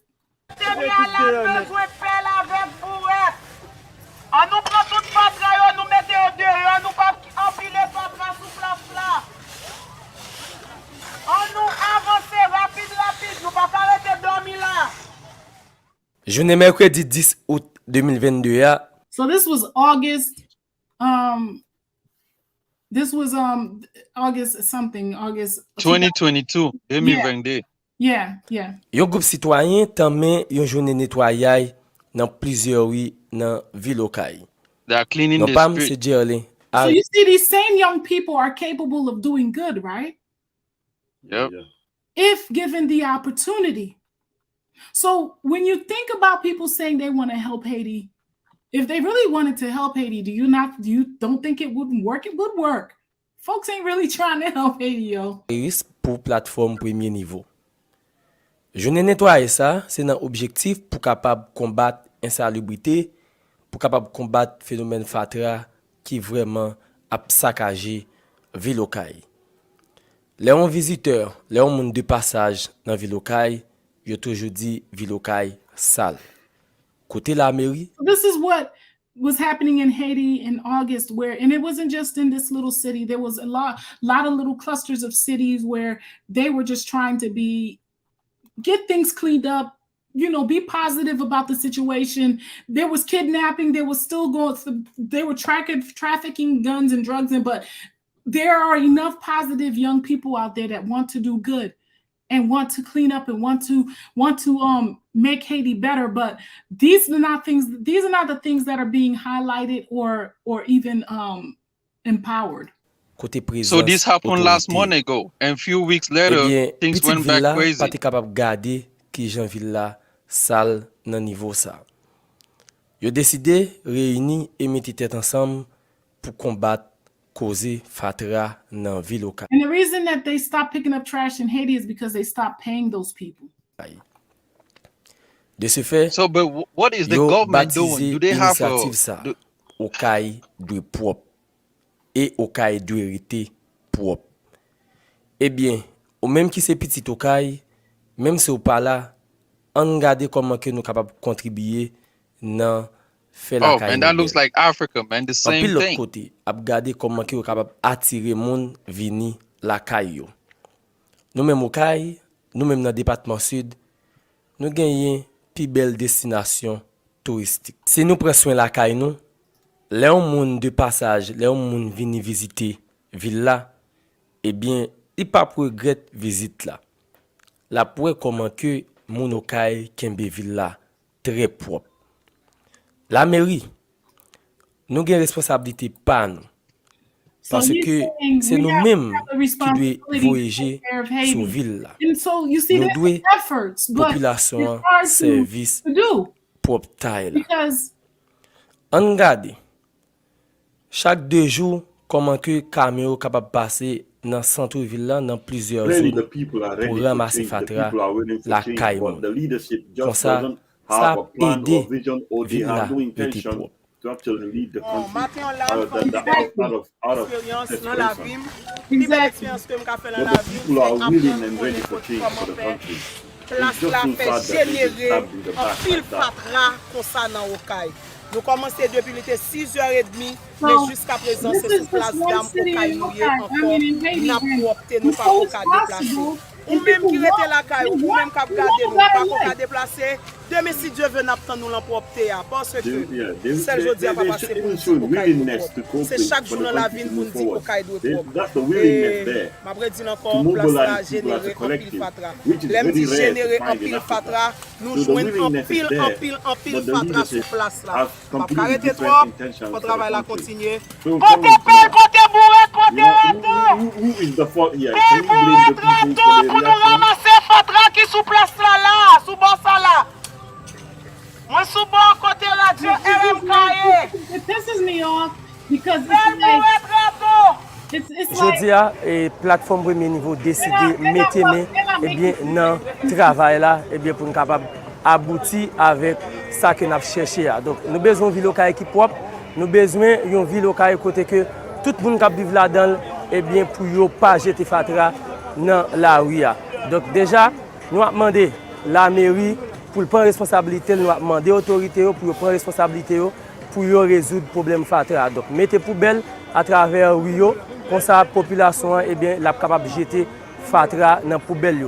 Et ensuite, regardez comment nous sommes capables de mettre camion, capable de ramasser fatra, et capable chaque 2 jours au niveau de la ville. Comme ça, nous avons une ville qui est propre. Et les gens viennent visiter la ville. Donc là, pour comment que les gens qui ont une ville locale propre. Au même citoyen, ou même cap vivre dans ville locale, ou une responsabilité pas. Donc, he's just saying, hey, we all have a responsibility to keep Haiti. And these things are also plusieurs entreprises qui gèrent ramassage d'ordures. Ou capable faire un abonnement ensemble avec eux. They're losing hope. Comme ça, fatra gagne, on pas besoin la gueule dans Carrefour, ou pas besoin la gueule dans rigole. Et nous connaissons à chaque fois où jetons fatra dans la rue, et bien c'est l'environnement là qui pas propre. C'est mouche qui va le poser sous fatra ça. Même mouche ça a entré dans la caillou vient poser sous manger qui va manger qui va en devant toi. Donc tout ça c'est maladie que ou même ou dire petite ville là aucune responsabilité pas. On mettez même there is something that is stopping. There is something that is throwing stumbling blocks. Not allowing, and I'm sorry to say, I hate to sound that way because I hate to fall into that. There's an external. I believe the internal is stronger than the external. I believe what's happening internally, the stuff that we do, the stuff that, those people that line up their pockets and make their children fat and send them to schools those are the ones that, they're the most dangerous. It's not everybody else that's the most dangerous. It's they're the most dangerous. And that's the part. Haiti has so much to offer, and it's like you're not gonna see it because I promise you, if tomorrow Haiti was taken away and given to other people, all this drama, all this stuff, all the hurricanes and earthquakes and all this turmoil would end. Definitely. No, Gina, isn't those hurricane natural disasters or no? I don't know, Jude. If the Dominican Republic is right next door. Right, but they just had the Fiona hurricane pass through them today. That hurricane. Jude, I know you heard better. You're just choosing to not go that route, but you know better. True gun safety. Yeah. I mean, to be honest with you, I just don't know. I just don't know. Haiti had 3 earthquakes back to back within the last 2 years. Right. I mean, even in America, you experience all those earthquakes as well and hurricanes.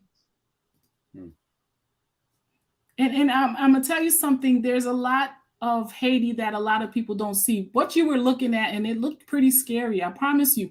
But there's a lot of beautiful places, beautiful countries, beautiful places. Not just in the countryside, but even in Port-au-Prince.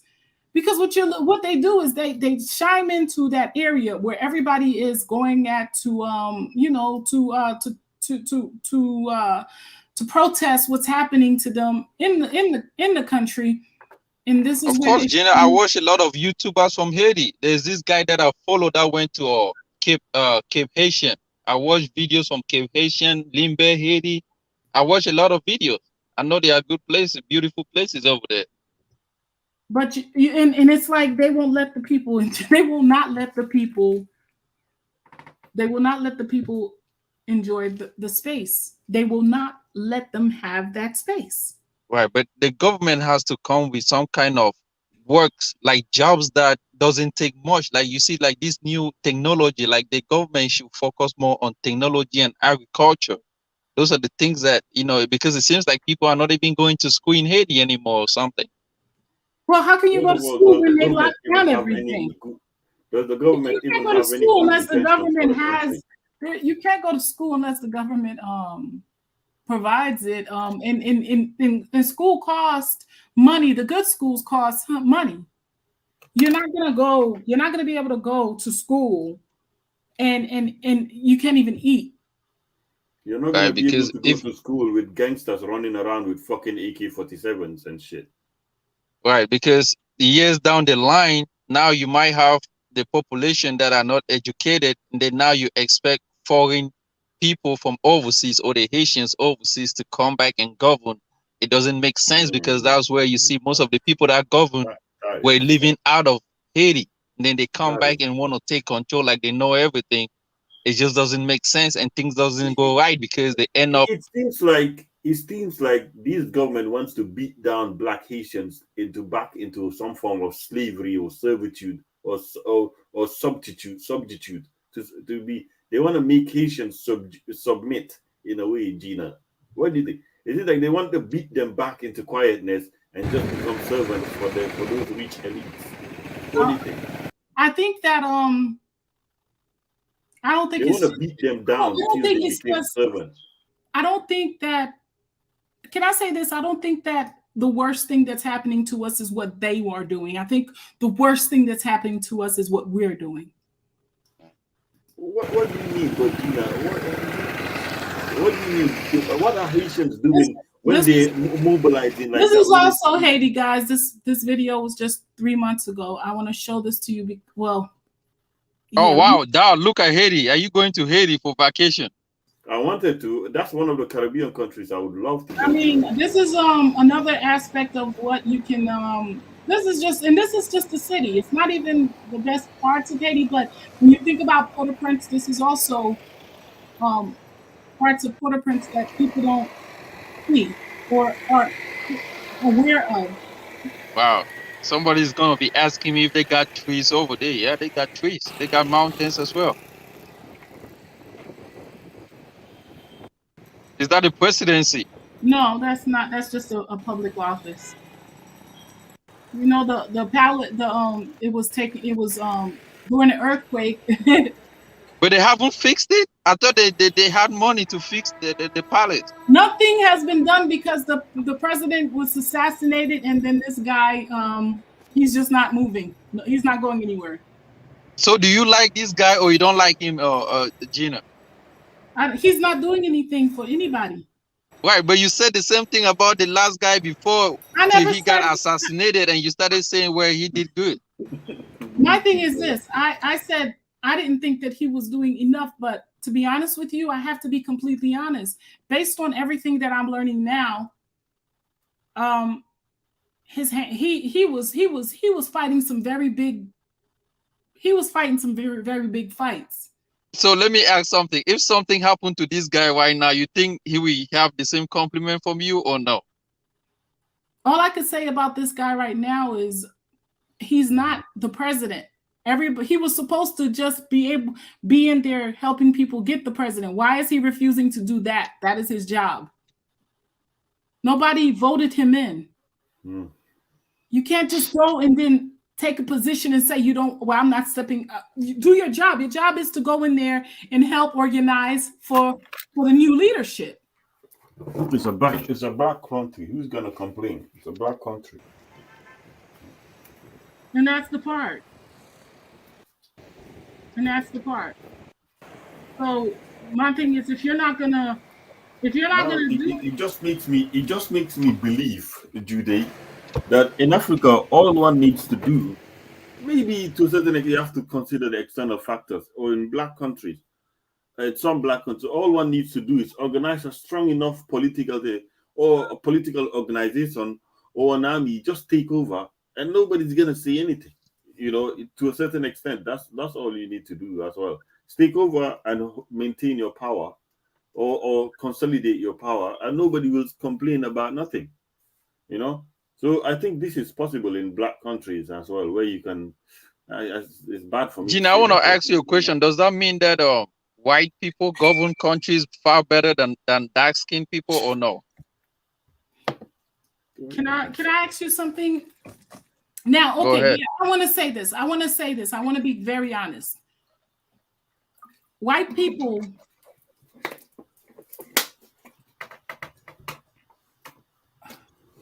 they understand that they provide better futures for their children. Let's just say that. They do whatever they need to do to secure a better place for their future selves. It's just my opinion. Now, am I saying that I agree with everything that with their power plays and everything? No, but can I say this? I don't think we need to judge them on what they're doing, because they're doing what people should do for their future selves. Again. And I've been saying this, and I don't think I've moved from this. I don't think I've ever changed that, because, to be honest with you, that's really what it is. It's not personal for them. Do you think it's personal? It's not personal. The only thing that's personal for them is the fact that they want to make sure that their children's children is comfortable. Now, does that mean that they do things to other people to do it? I think so. I think it means exactly that. But my thing is you have to look at yourself. You got to look at your children. Okay, it's just like this. Personal relationship with your own family, be it that you have a wife, you have children, or you're in a home with your mom, your parents, or whatever. You need to make decisions that's going to benefit them, right? Mm-hmm. Right. Otherwise, you're a waste of life. Yeah. Right. And that's I'm gonna say this because I was talking to somebody and I was saying how we are worried about the wrong things. Like, we're on here talking about how black women against the black man and this, and we're worried about the wrong things, while other people are looking at land and deciding climate change and deciding to take over other people's spaces and making designs and buying territory and powering themselves or manipulating situations where they have more access to stuff. What are we doing? What is our leadership doing? We're busy online arguing about what Pan-Africanism and Marcus Garvey and shit. That's what I know. This was Haiti, not too long ago. I see a lot more black women mobilizing themselves than black men. What we see is just people arguing about Pan-African. I never realized black men were this much bitches as well. But never mind. But this is the part. So you see, everybody else is the Chinese. What are they doing? Yeah. The French. What are they always doing? The Russians. The even Taiwan. Everybody wants India. Everybody is doing what?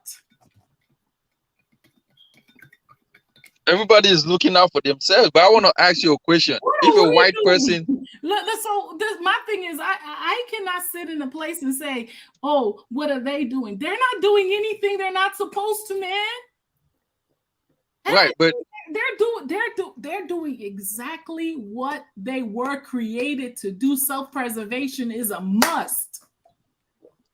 Because look, let's do a reversal of role, right? If a white person takes over Haiti in 10 years, I think there will be transformation. But if a black person, if blacks were to move to United States in any white country, and those white were to move to Africa or Haiti, I think they will transform Africa and Haiti in the middle of no second. And I think the European country will be destroyed by blacks and America as well.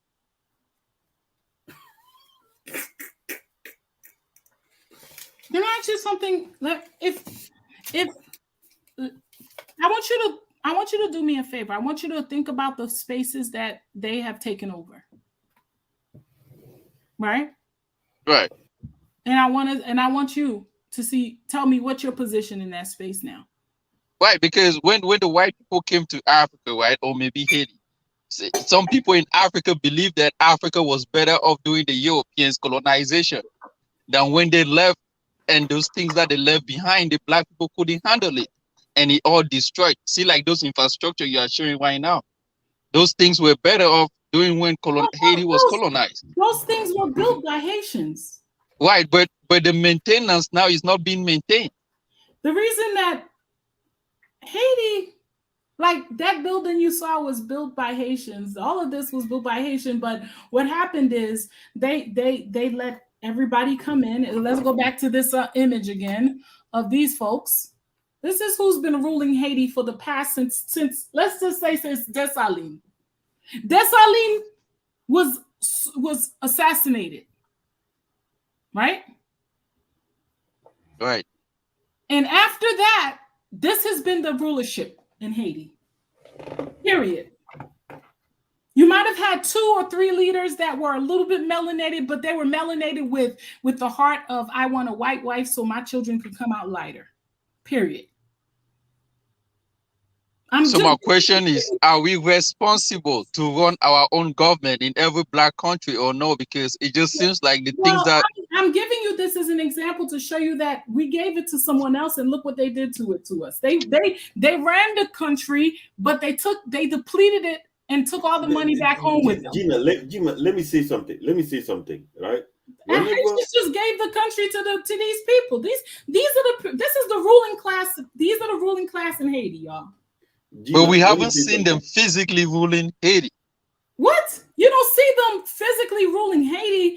I don't know. You've only had like 3 melanated presidents since then, and they were melanated with white insides. Because I'm talking right based on what I've seen. Like if you see a country that have a little bit of admixture, if the president is white, you kind of see that country is stepped up. Like if you go to Dominican Republic, you see the admixture, the country is like little better. You go to like other Caribbeans that have little light-skinned people, the country is better off as well. But when it comes to more darker, it just, Africa, it seems like things doesn't go well. What Gina was showing was Haiti when a couple of years when it was functioning and it was ruled by a black government and it was functioning and it worked well. But it was removed by the white people that he showed on the background. No, they were not. They were not. When did they came in? Soon as they started, soon as they got full control, they just basically let all of Haiti go to hell. Basically, the only thing that they secured, I mean, to be honest with you, I never seen anything like it. I've never seen anything like it. This takeover was like, it was slow, it was deep, and it's funny because Christophe and Christophe, a lot of people talk about Christophe. He was one of the 2 that assassinated The other one was a mulatto. I'm not going to bring him up because he did what he was supposed to do. He was looking out for the mulatto race. That's exactly what he was doing. And a lot of people that are mixed, please don't take this personal, but that was the case. That is still the case in Haiti. There's a caste system, and those people that look like that, they don't feel like they're black, and they don't care about the people. They don't care about. And matter of fact, they like the fact that they are the ruling class, and that's just the way it is. And I'm not trying to be separatist or anything like that. That's just the reality. But in essence, even if you're just a little light skinned and you just got one person that was a mulatto or a white person, that is their sense of they're special, they're different. Trust me. Yeah, that's just the reality on the ground. Yeah, but my question is, can we really rule like people that look darker? Can we really rule our own people? Can we make it better? I have to ask you, I'm a woman, Jude. I'm a woman. Men are supposed to be ruling, right? That's what black men. Let's not make this about a men and women thing. No, let me say this. The big issue with right now, what movie is out? The Woman King, right? The Woman King is out, yeah. You see so many black men having a problem with this woman, with the movie, because they're calling it the Woman King, and that's the problem. Right. And I'm telling you that the reason why black people, we as a people can't even come together and work and do anything positive is because there's this thing with control. The black men don't want to control anything but the black woman. He don't care about territory. He don't care about future selves. He don't care about his seed being able to exist into the future. All he wants to do, I mean, if nothing else, he wants to make sure that the black woman understand that she is not above him, and that's sad. To be honest with you, I have no problem with a man being ahead, but it's like that is the only place I'm seeing that black men want to be the head. Right, so they care less about nothing else. And it's breaking my heart to even admit it, but this is why I will be damned if I sit there and blame any other race for our situation. Right, and me too. I really don't want to blame them. Because it's not their fault. So are we going to blame them because they're doing what they're supposed to do for their children and their future selves? And in all actuality, why shouldn't they? I mean, right. It's time that we stop acting. I mean, you see channel after channel after channel where people are going, they this and they that, and they set up there. And I'm like, shut up. Are you serious? They're always arguing about Pan-Africanism. I'm like, man, what's going on? You're going to roll on the ground and complain about what they're supposed to be doing. It's chess. Life. I mean, okay, stop talking about humans. Let's talk about the species on this earth.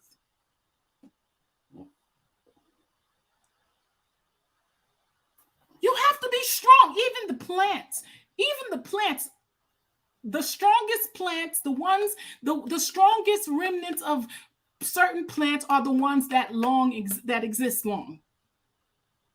You have to be able to adapt, and we don't adapt. We want to still sit back and talk about when we were kings. Right. We want to talk about Mansa Musa. We want to talk about this person, that person. We don't want to talk about, okay, what can we do to connect and bring Africa and the Caribbeans and African Americans together. And then you have a whole group of people that are, let's talk about the Hebrew Israelites, because I'm a Hebrew Israelite. I'm going to do that. They'll talk about, they divert the conversation. They'll talk about Hebrew Israelites. I'm a Hebrew Israelite. Benjamin, Judah, African Americans, the Caribbeans, Haitians, they're the tribe of Levi. Right now, look at what's happening to Haiti. Where's all the Hebrew Israelites? Why aren't they all getting on some damn boat or plane or whatever? Why aren't they there when the banana boats get there to welcome their Levite brothers? I'm telling you something's wrong with us. And guess what? The other people, they can see that. Something is wrong. I mean, we'll sit there and people go the streets and corners in New York, and they'll be like, the black man is the chosen man of God, and the black man is this. In Hebrew Israel, we are Judah, Benjamin, and Levi. Okay, let's stop right there. What are we supposed to do with the fact that we know that we're a people now? What do a people do for each other? Think about it. So if I'm saying that we are God's people, we're the chosen people, and I'm saying I now recognize my brothers, those of us that come from all of west of Africa, that we're the chosen people, and that blah blah blah, and so now I'm supposed to, what happens to you happens to me, right? Yeah, of course. That's what you're supposed to. So think about it. I was thinking about it. I mean, I did not realize this until the other day. I was sitting there listening, and I was like, okay, so the Haitians are supposed to be the tribes of Levi. They're the Levites. So that would be your high priest. So you're going to let them destroy the high priest of Israel. You're going to let them, who does that? Like, do you know the Jews, the people they call the so-called Jews, right? Could you imagine a people, this happening to their high priest? Yeah. And them allowing it? Yeah. And so when people look at us, what do you think? They think something's wrong with us. Yeah, Gina, that's what I said. I said maybe when they colonized the black, they didn't give us more time to mature. They gave us power early, and we took it and destroyed every black country. Do they? When you are colonized, I'm just telling you. Gina, let me say something. I'm sorry. To you. Go ahead. I'm sorry. When black people are colonized by people that are different, they either want one thing. Either they want to eradicate you or make you into slaves and servants. And what's happening in Haiti here is, first, they either want to enslave the Haitian people, beat them down to the point of slavery, or eradicate them. I think the one is to make them enslaved. Now, with colonialism, it's only the World War that stopped the process happening. The process was to actually resettle Africa. You understand? The process was to bring in more Europeans into Africa, and when we would have had multiple situations of South Africa right across the continent, it might even be a long process, but we would have ended up in the space that Native Americans were today. It's just the World War that stopped it. So don't romanticize colonialism and think it was a good thing. It was a way in which you would have been eradicated given enough time if Hitler didn't start that war. You know what I mean? So in the case, when other people colonize you, they're looking to rule over you. They want you to be a slave when a different person. They want you to be a slave. If you don't obey, they will just kill you. That's all. And that's what they want of Haiti, this ruling elite. Obviously, they're not black. So they want the Haitian citizens to be slaves to them so that they can just keep making money off the Haitians. You know what else should they want? They come into your house. If they want to be able to take advantage of your things, what are they supposed to do? Turn you against each other. But guess what? It's not their responsibility to make you love yourself. Exactly.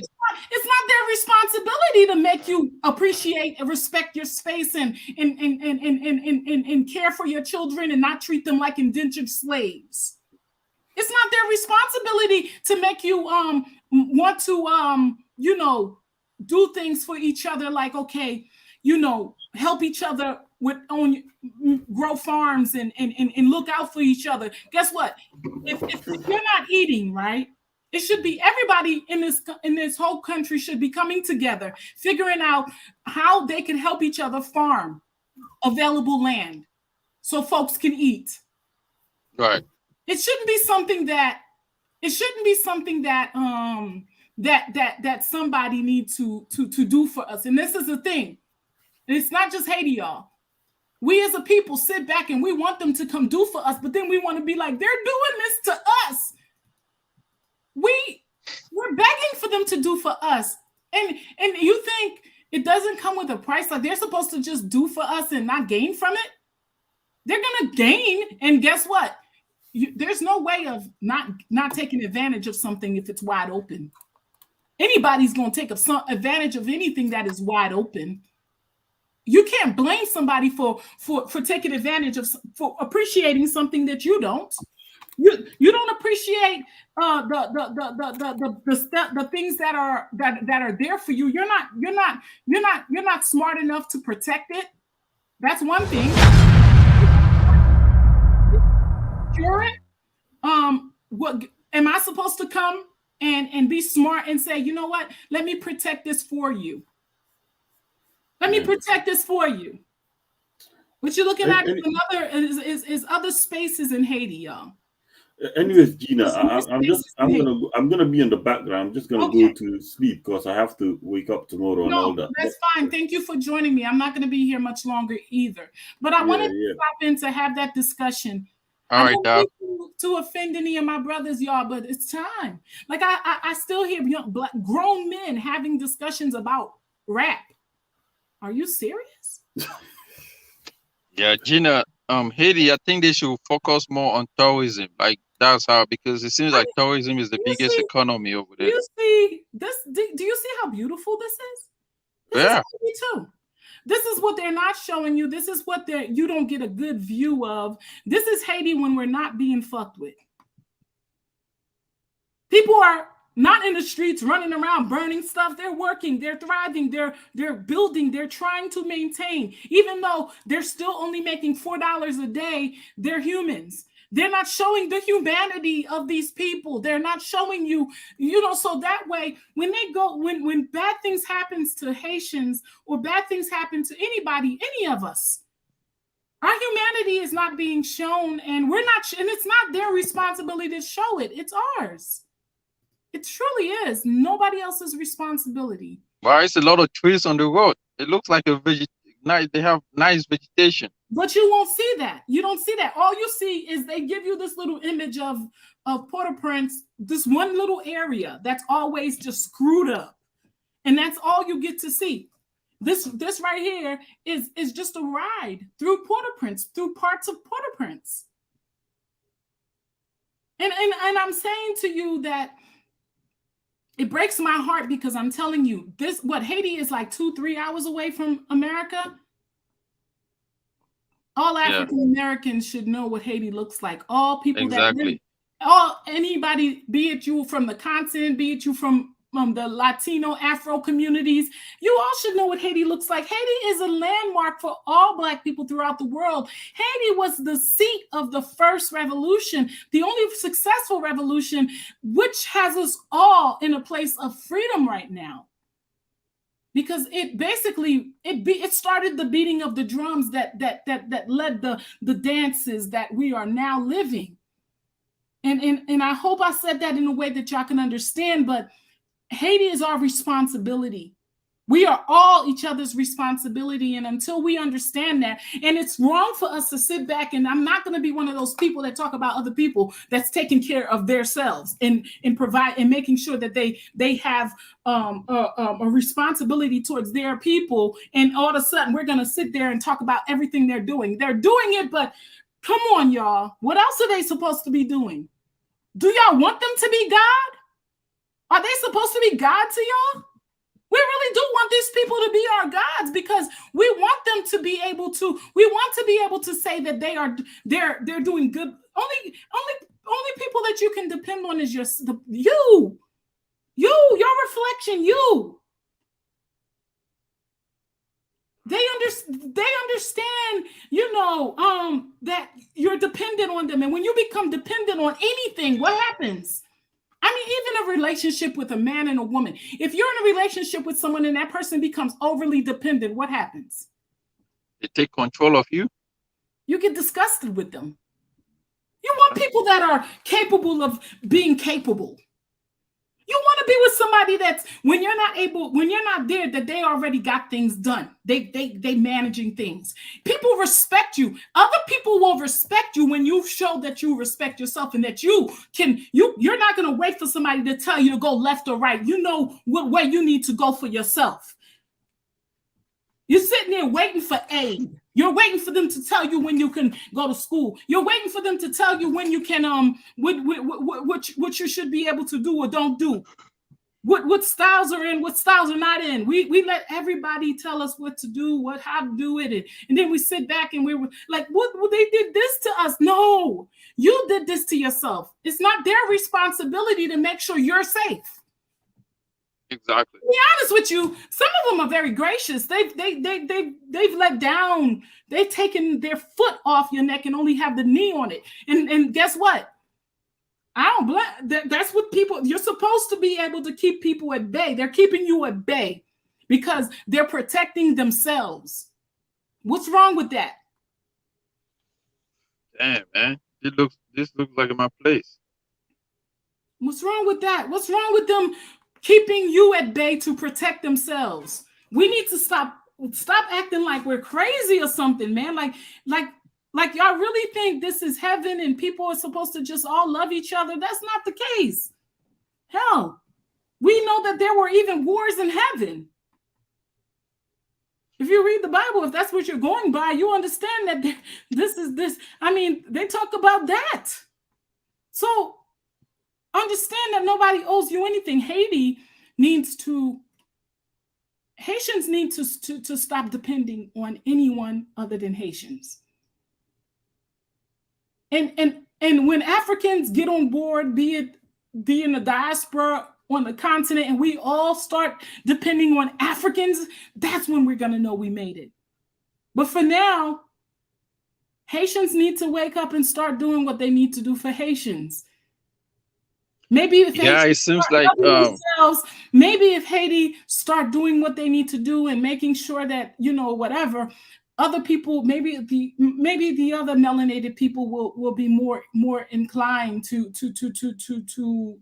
because that's just the way we are. We don't appreciate something until it doesn't need us. But I mean, what are the other Caribbean countries doing different that Haiti is not doing? Why is this stable? What is going on?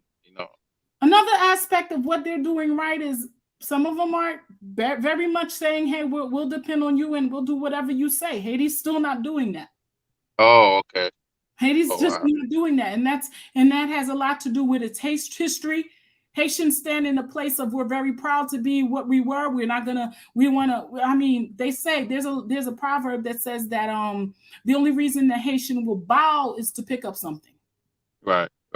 Because most Caribbean countries, their king is still the king of England, so they only have prime ministers as well, so they still take orders from overseas. So when you see Haiti, right, and I'm playing these videos in the background so you could get a full spectrum of Haiti, not just the actual. Exactly, it looks beautiful, and it's a place that you could actually go and see yourself in. 2 hours away, 3 hours away from Florida. Wow. There are people like this African-American sister that just went down there 3 months ago. She loved it. She just picked it. The airline told her she shouldn't go. I will tell you this: if you are going to go to Haiti, don't go to Port-au-Prince. Go to Cap Haitian. Go to Inch. Cap Haitian is beautiful. 7 different little places you could go to. They actually have airlines that go straight to them, and you'll have the time of your life. I want to visit Haiti only when you're gonna visit Gina. I promise you, I was talking to someone not too long ago. I said, before I go to Africa, I have to go to Haiti. I have to double back and I have to go to Haiti because I would like for more Africans, I would like for more African Americans to start buying up land in Haiti too. But the thing is security. Business between Haiti and Africa would be my dream, to see Africans interchangeably going back and forth having business in Haiti, African Americans having business in Haiti, Jamaica, Trinidad, for us to be interchanging and doing things like you have a summer house in the Caribbean, you have a house in Africa. What's wrong with that? Nothing. Well, this is what I see for our people. I see us we've earned the right. This is what our forefathers were spread throughout the world. We should be connecting ourselves in a way where we could benefit from each other in that and reconnecting our cultures like we should. This is what we should be doing. It has nothing to do with what other people are doing. Other people are doing exactly what they need to be doing. Exactly. And we need to stop talking about what other people are doing, because to be honest with you, it doesn't matter what other people do, because guess what? Do you not think other people are getting things done to them? Don't you know the reason that it's not working on them is because they're focusing on their agenda? Mm-hmm. They're focusing on their agenda. And I'm telling you that that's really what we need to do. We need to focus on our agenda. Our agenda, and it's not even about having an agenda against anybody else. It's making preparations for our future selves. We can't blame any other race for that. We can't blame any other country for that. People are doing what they need to do to benefit themselves, period, point blank. Yep. I'm telling you, period, point blank. People are doing what they need to do to benefit themselves. And I'm tired of us sitting back, complaining and just like, oh, they did this to me. Okay, so what do you want them to do? Come fix it for you now? They did it? Okay, the reason they did it was because it benefited them. Okay, that makes sense. What don't make sense is us sitting around, get the knowledge, understand the history, but what do you do with it? What do you do with this knowledge? What do you do with this history? What do you do with this understanding that you now have of what happened? Are you now going to take it and understand that now I have a responsibility to make sure that I'm doing certain things. I'm making sure that certain things happen for my future self, that I have a responsibility to look out for my people. And it has to happen on a high scale, and it has to happen on a low scale. It's not just on the lower level. It has to happen on all scales, y'all, because guess what? Everyone else benefits off of self-preservation. I'm not even mad at the Dominican Republic, because guess what? It is what it is. They want to preserve their light race. And it's true. They want to preserve their light race.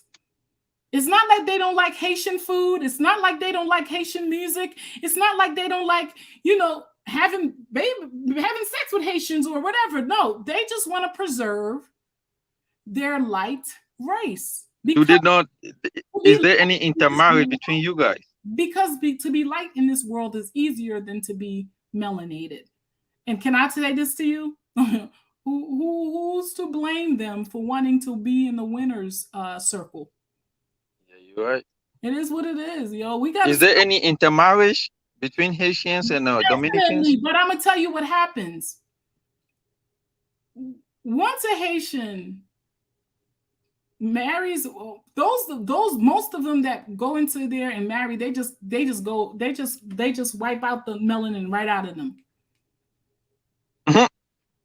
I'm telling you, that's just the reality. Damn, Gina. That's just the reality of it. They just go, they don't want to be black no more. And I'm telling you, because Haiti is so close to Dominican Republic, and they see the fact that Haiti is doing so much better. Dominican Republic is doing so much better. They just want to go there, and they just don't want to remember themselves being black. And that's, wow. And that's the truth. And that's not everybody. Some they made their own little territory. So this guy, he's visiting. 3-minute drive outside the city, in the area just past Gracier, right before Gunguave, real close. So he's in this city called Gunguave. And look at this guy. He bought like all this land. Listen. And what he has going on, he has a couple rooms. He has 50 acres. I'm gonna say it again, 50. So I lied, guys. It's not 52 acres. He has 50 acres of land in Haiti. 50 acres of property, and it's for right now. It's today. It's all ours, and tomorrow we're sharing it with a group of friends, and we're gonna be doing a cookout, eating, doing different stuff. But the whole entire trip, we're here to show you that again, Haiti is just much more than just. And this video was only 2 or 3 months ago, guys. Just the inside city and the different places we go. It is an entire country that's still virgin, still has so much potential, so much it can produce. And again, I want to do more. I want a series Like, called we are the same Undeal. we're just out. And we're just Probably, his DNA probably go back to Cameroon. What are you talking? Right. I mean, he looks just like a friend of mine. seeing stuff, right? Nature in its pure sense, right? So I think we're gonna try to look for our host here, man, because this is I want to just jump right in here and just immediately start showing you guys what exactly is here and Yeah, what because this place even has the to offer. French Again, and the this is a place Creole, you we guys can speak that actually in Cameroon and you can English as book well. this place instead of going to a resort or something like that. You can actually find something just like this, and for the entire time you're My dream is to have a resort in Haiti where Africans could come in and you know, we could talk business. You know, Caribbean people could come in and we could talk business, make this Right. thing worldwide. I want Africa and Caribbeans and African Americans to connect, and I want us to start engaging and doing great things, and maybe Haiti is the starting point for us. You're in real Haiti, unabridged, uncut Haiti. Let me see. Oh wait, I think I see Alan. Hey! Oh, look at this guy, y'all. 50 acres of land. Is he white? Yo, while we're telling everybody, don't go to Haiti, it's not safe. Look at this guy. This place is called Hillbilly Farms, aka Haitian Hillbilly. Haitian Is he white? Hillbilly. Do you see that? The man tattooed his arm. Haitian Hillbilly. 50 acres of land on Haitian soil. But we, as African Americans, as Caribbeans, as continental Africans, we ain't trying We to are go scared. Yeah. Don't let the blood skin fool you, man. This guy is more Haitian than most of you guys watching. I promise you that. It's not you hear this cooning? He more Haitian than most of you. Competition. Multi-generational guy right here. Yo, thanks for letting us out here. Hey man, I'm glad you took the drive, dude. Yo, glad you took the drive. It wasn't too bad. 50 acres, that's too much land for him. You probably do have more love for Haitians than most of us, period. Just real quick bop, quick hip hop. This is your first time out here. This area is actually called. You know what the sad thing is? I'm going to tell you something. Actions speak louder than words. Where's my 50 acres? Papet. It's right in between Léogane and Ganguave. Papet. Okay. Like even people who live 100 yards away don't even know. Like but why would you take so much land on 50 acres? This neighborhood, what is this he area is doing called. with it? This Negro almost bought a whole village. Do you hear me? Fauché, and then after Fauché is Ganguave, and then after that, Tigouave. And the Eco Lounge itself, it's called Haitian Hillbilly Farm. Haitian Hillbilly Farms. So he got his own farm, Haitian Hillbilly Farm. Okay. Correct. And you guys had this in your family generations. My grandfather bought the land when my father was a kid. Yeah. Or even. So his grandfather bought the land when his father was a kid. Oh, I thought he bought it. So you see what I mean about your future selves? Wow. It might have been, yeah, it was so almost 80 years. Yeah. So, and then I got here and started messing around with the property 4 years ago. Yeah. Actually, 4 years ago in May. So Yeah. 4 years and a half a month. Right. So. Yeah, but listen, you have a lot of land here. Let's just take our guys. Here, I'm gonna go check out. We just got some new pigs. All right. So we'll go take a look at the pigs. Yeah, this one. Down there. Okay. So right over here. He's got corn growing back there. I see mango trees. I still recognize the plants, y'all. We built. I went to Haiti one time, and it's like I learned so much. 30,000-gallon tank to hold tilapia. The reason. Imagine he has his own tilapia farm. The reason that we wanted to raise our own tilapia is because a lot of people who are doing that are really feeding them chicken shit. Forgive my French. Okay. And the food isn't really high quality, and it's reflected in the taste. So we make our own food for all of our animals. Just are now starting to. This isn't too cute yet. We haven't fixed this up, but we're going to be raising pigs because it looks like we're going to be having lots more cookouts where we're going to be doing full hog. Whole hog rotisserie. Could you imagine? So we've got right now, I think 8 or 9 adult pigs. A couple of them are pregnant. And then eventually, I think besides that, hopefully we're going to get enough pigs that we're going to maybe start smoking and doing bacon. And I really want to do prosciutto, like Haitian prosciutto. Up here, we have the rabbits. The rabbits, we thought we were going to raise them for meat, but the truth is, I think people have been trying to convince people to eat rabbit meat here for a long time. They're just not into it. Why is that? Why do you want Haitians to be into rabbit meat? But this is the same thing that is happening in Africa. Gina, I want to ask you a question. Why is it that all of these people can own this kind of land and do agriculture? Why are our own people not doing it? That's a good question. In it wasn't until 1918 or somebody correct me with the years that America went into Haiti and forced them to allow other races to be able to buy land in Haiti. It was in a constitution that other races could not buy land in Haiti. The only people that were allowed to buy land in Haiti were melanated people at one point. It's in our because that's the same thing in South Africa. Yeah, so it's by force. So but that's crazy. Don't you guys have the power to take it off that constitution? Now look at this. This is the part, y'all. Look at this. I want y'all to hear this. And a couple of other spots. And he wanted to do his 50th one. He had never left the United States. Nice. So I was like, dude, awesome, he's man. like, dude, if you want to come down, I'll be your chauffeur. This was dedicated to Donald Trump right there. Oh, man. J'adore cette shithole. So on this wall, he wrote, "I love this shithole." Ain't that something? Damn, shithole means Haiti, huh? You know, because Donald Trump, he said he dedicated that wall to Donald Trump. I love this shithole. Right. I don't know. Yeah, but he's making a mockery of not of Donald Trump, but he's making a mockery of Haiti as well. Exactly. I don't think it's just about Donald Trump. yeah, you bet. This I could put the link if you guys are interested. This guy, his channel, he shows Haiti, or the parts of Haiti that nobody else does.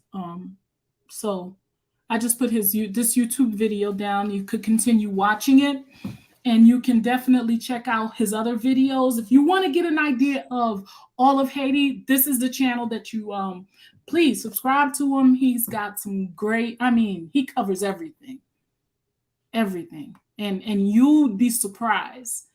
So I'm gonna get off soon. Judy, I want to tell you I love you. I miss you. I miss everybody in the comment section. I want to tell you guys. Me too. I'm really dealing with a lot now with this whole Haiti thing. I'm dealing with a lot personally and a lot with this Haiti thing, and it's I wish more people would be screaming at the top of their lungs. I wish we could go in the streets and start walking and rioting for Haiti, because I truly feel like Haiti needs us to do that. But I might just be a little biased because I'm a descendant of Haitians, but I think we're all descendants of Haitians because of what Dessalines did. Right. So please, if nothing else, share this video with everyone you know. Bring some awareness of what's happening on the island. Try to find out as much as you can. Learn about the beautiful aspects of Haiti. That channel that I just shared with you, it's everything. They even have like news, which is sometimes said in English to let you know what's happening in Haiti. So definitely subscribe to his channel. Check out as much as you can about Haiti. And I hope that when I do plan this trip, I'm going to give you guys at least 2 months ahead of time to let you know that you'll be willing to go with me. Yeah, no problem, Gina. No problem. I mean, I haven't been in over 30 years or 30 something years, guys. So trust me, it's and from what I hear, people are traveling to this place every day. It's the safest place. It's 8 hours away from all the madness.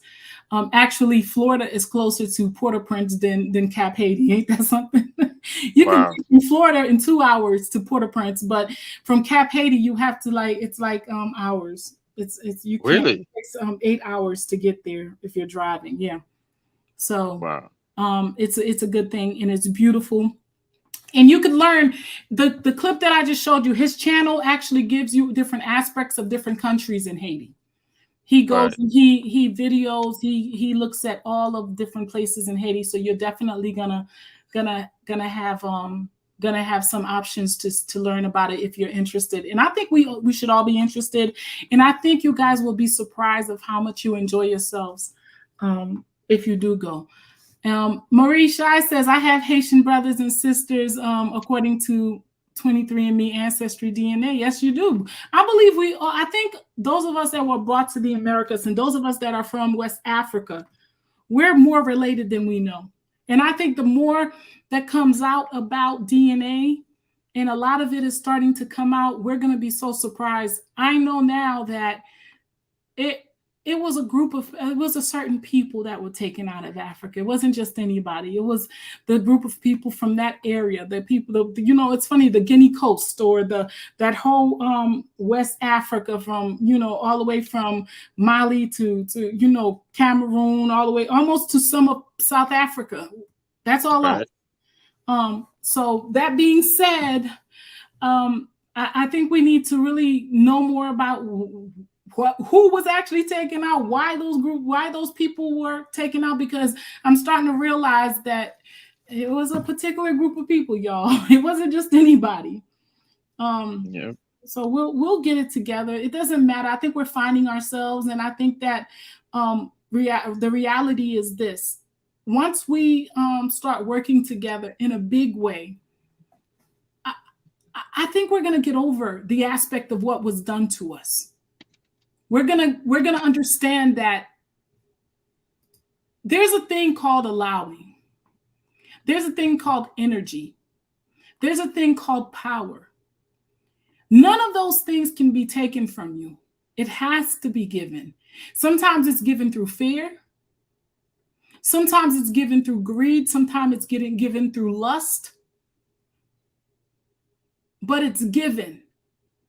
Nobody has done anything to us that we have not played a part of, and that's the part that I'm unable to prove. And because I'm unable to prove that we did not play a part in every aspect of our falling, I cannot, in all honesty, lie to myself. I will not be one of these people online going, they did this to us, they did this to us. You see, the thing about it, if you go back to my videos maybe 2 years ago, you'll hear a lot of that because that's where I was. But you cannot open a book or learn history or hear the truth and deny yourself the truth. You would have to be a fool. And a lot of us have stayed in a place of foolishness. And we rather sit there and scream, look at what they're doing to us. No, they're doing what they're supposed to do. Now, what are we going to do? Go ahead, Jude. Tell me what you think about this. Again, I love you. I've missed you. I'm trust me, y'all. I'm working on some things. Thank you. Yeah, Gina, we miss you as well. I was like really wondering like what's really going on. We haven't, come on the panel for a long time. And when you come, you always cut it short and just go. So at least I had the opportunity to really come on live and meet you. I really hope what is happening in Haiti should, things should get better and people should start having their normal lives back together. And I'm really afraid because the Black community or the African community in a whole, like Black in general, we are not talking about it. I've been to a lot of African American panels and nobody is talking about Haiti or is moving to Africa, back and forth, the same old story, right? But there's no that connection between the Blacks as well. Nobody is talking about this. Nobody is talking about Haiti, Caribbean. I mean, it's just confusing. And these are the type of things that as a Pan-Africanist, right? You feel like there's kind of discrimination. People look they look on certain countries or look people below because they're from this part and they look, it just doesn't make sense, right? Exactly. It just doesn't make sense. I wish, it seems like the English countries or the English people or the English Blacks are cut off from the French Blacks or things that, see, Gina, I wish one day all blacks can really come together and have a media that represent blacks around the world, where if there's something happening in Haiti, we should be able to see it before even the Al Jazeera or before all these CNN and Fox start Exactly. talking about it. We should get the real aspect of what's happening. And trust me, now that Right. I'm watching Haitian news and learn in Creole, it's nothing like what they're telling us. Nothing. Right. So look, I wish one day that Africa, like blacks around the world, can really unite, because we are so divided, right? And people are just making money off of what they want to go by, their movement. But there are things that we really have to be discussing, and that are really more important among us black people around the world, instead of like, doing back and forth Pan-African. It just doesn't work. But thank you, Gina, and I wish one day I have the opportunity to visit Haiti and trying to see what is really going on with you. I hope you get to go see it with me. I promise you, I'm keeping. This is a promise. Right. My intent is that I would like for some folks to go with me when I do go, and we're not gonna go to Port-au-Prince, so don't be scared. Some of you, no, not to Port-au-Prince.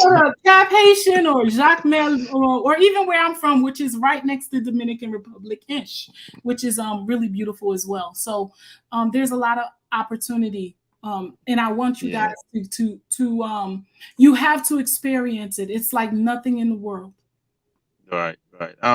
Yeah, I just wish the Caribbean countries can stand for their own people as well, and look out for every country instead of just being. Everybody's trying to preserve themselves. Like I said earlier, everybody just wants to get with the power.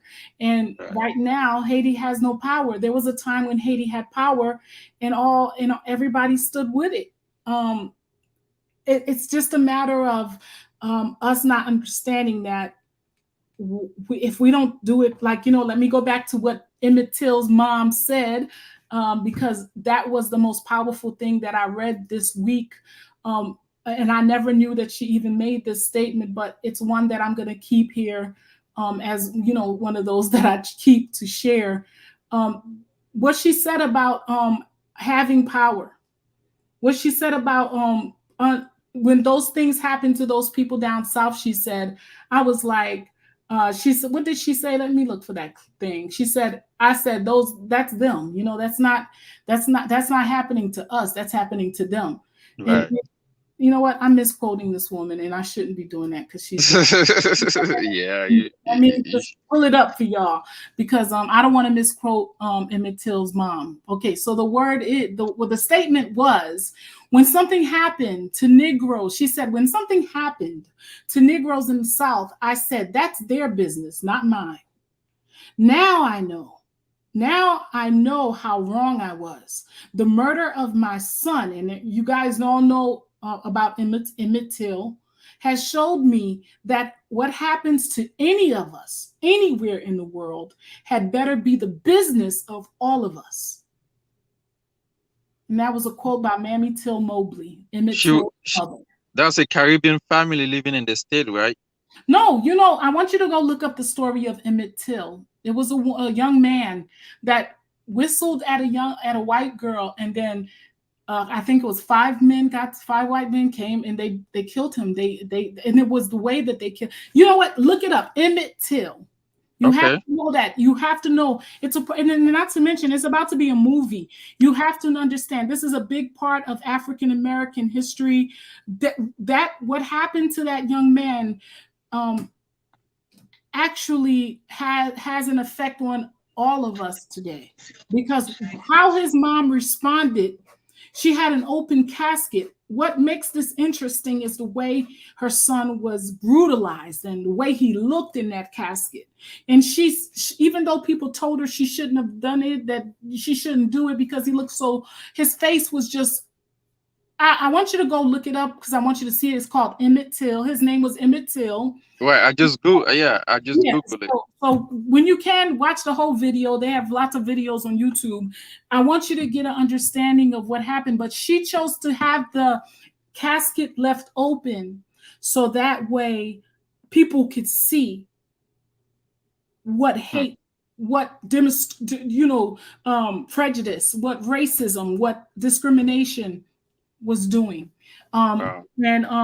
it definitely, it was a landmark of what our brothers and sisters here in America had to That do. happened like almost 11 years ago. It wasn't just 11 years ago. I don't think so. I Right. think maybe it was like some, wow. Yeah, it was. But go ahead and watch it. It's going to be the most, you're going to talk about it again when you come back on here. It's going to change you. When you watch the whole documentary, it will change you. Yeah, they're Black Americans. Yes. So that being said, guys, I love you. Thank you, Gina. I love you very much. Thank you for being there for me. Everybody that I didn't see today, I love you guys. I'm sorry I'm not on here as much as I should be. I'm really dealing with a lot. And this right here takes a lot from me, this whole thing that's happening in Haiti.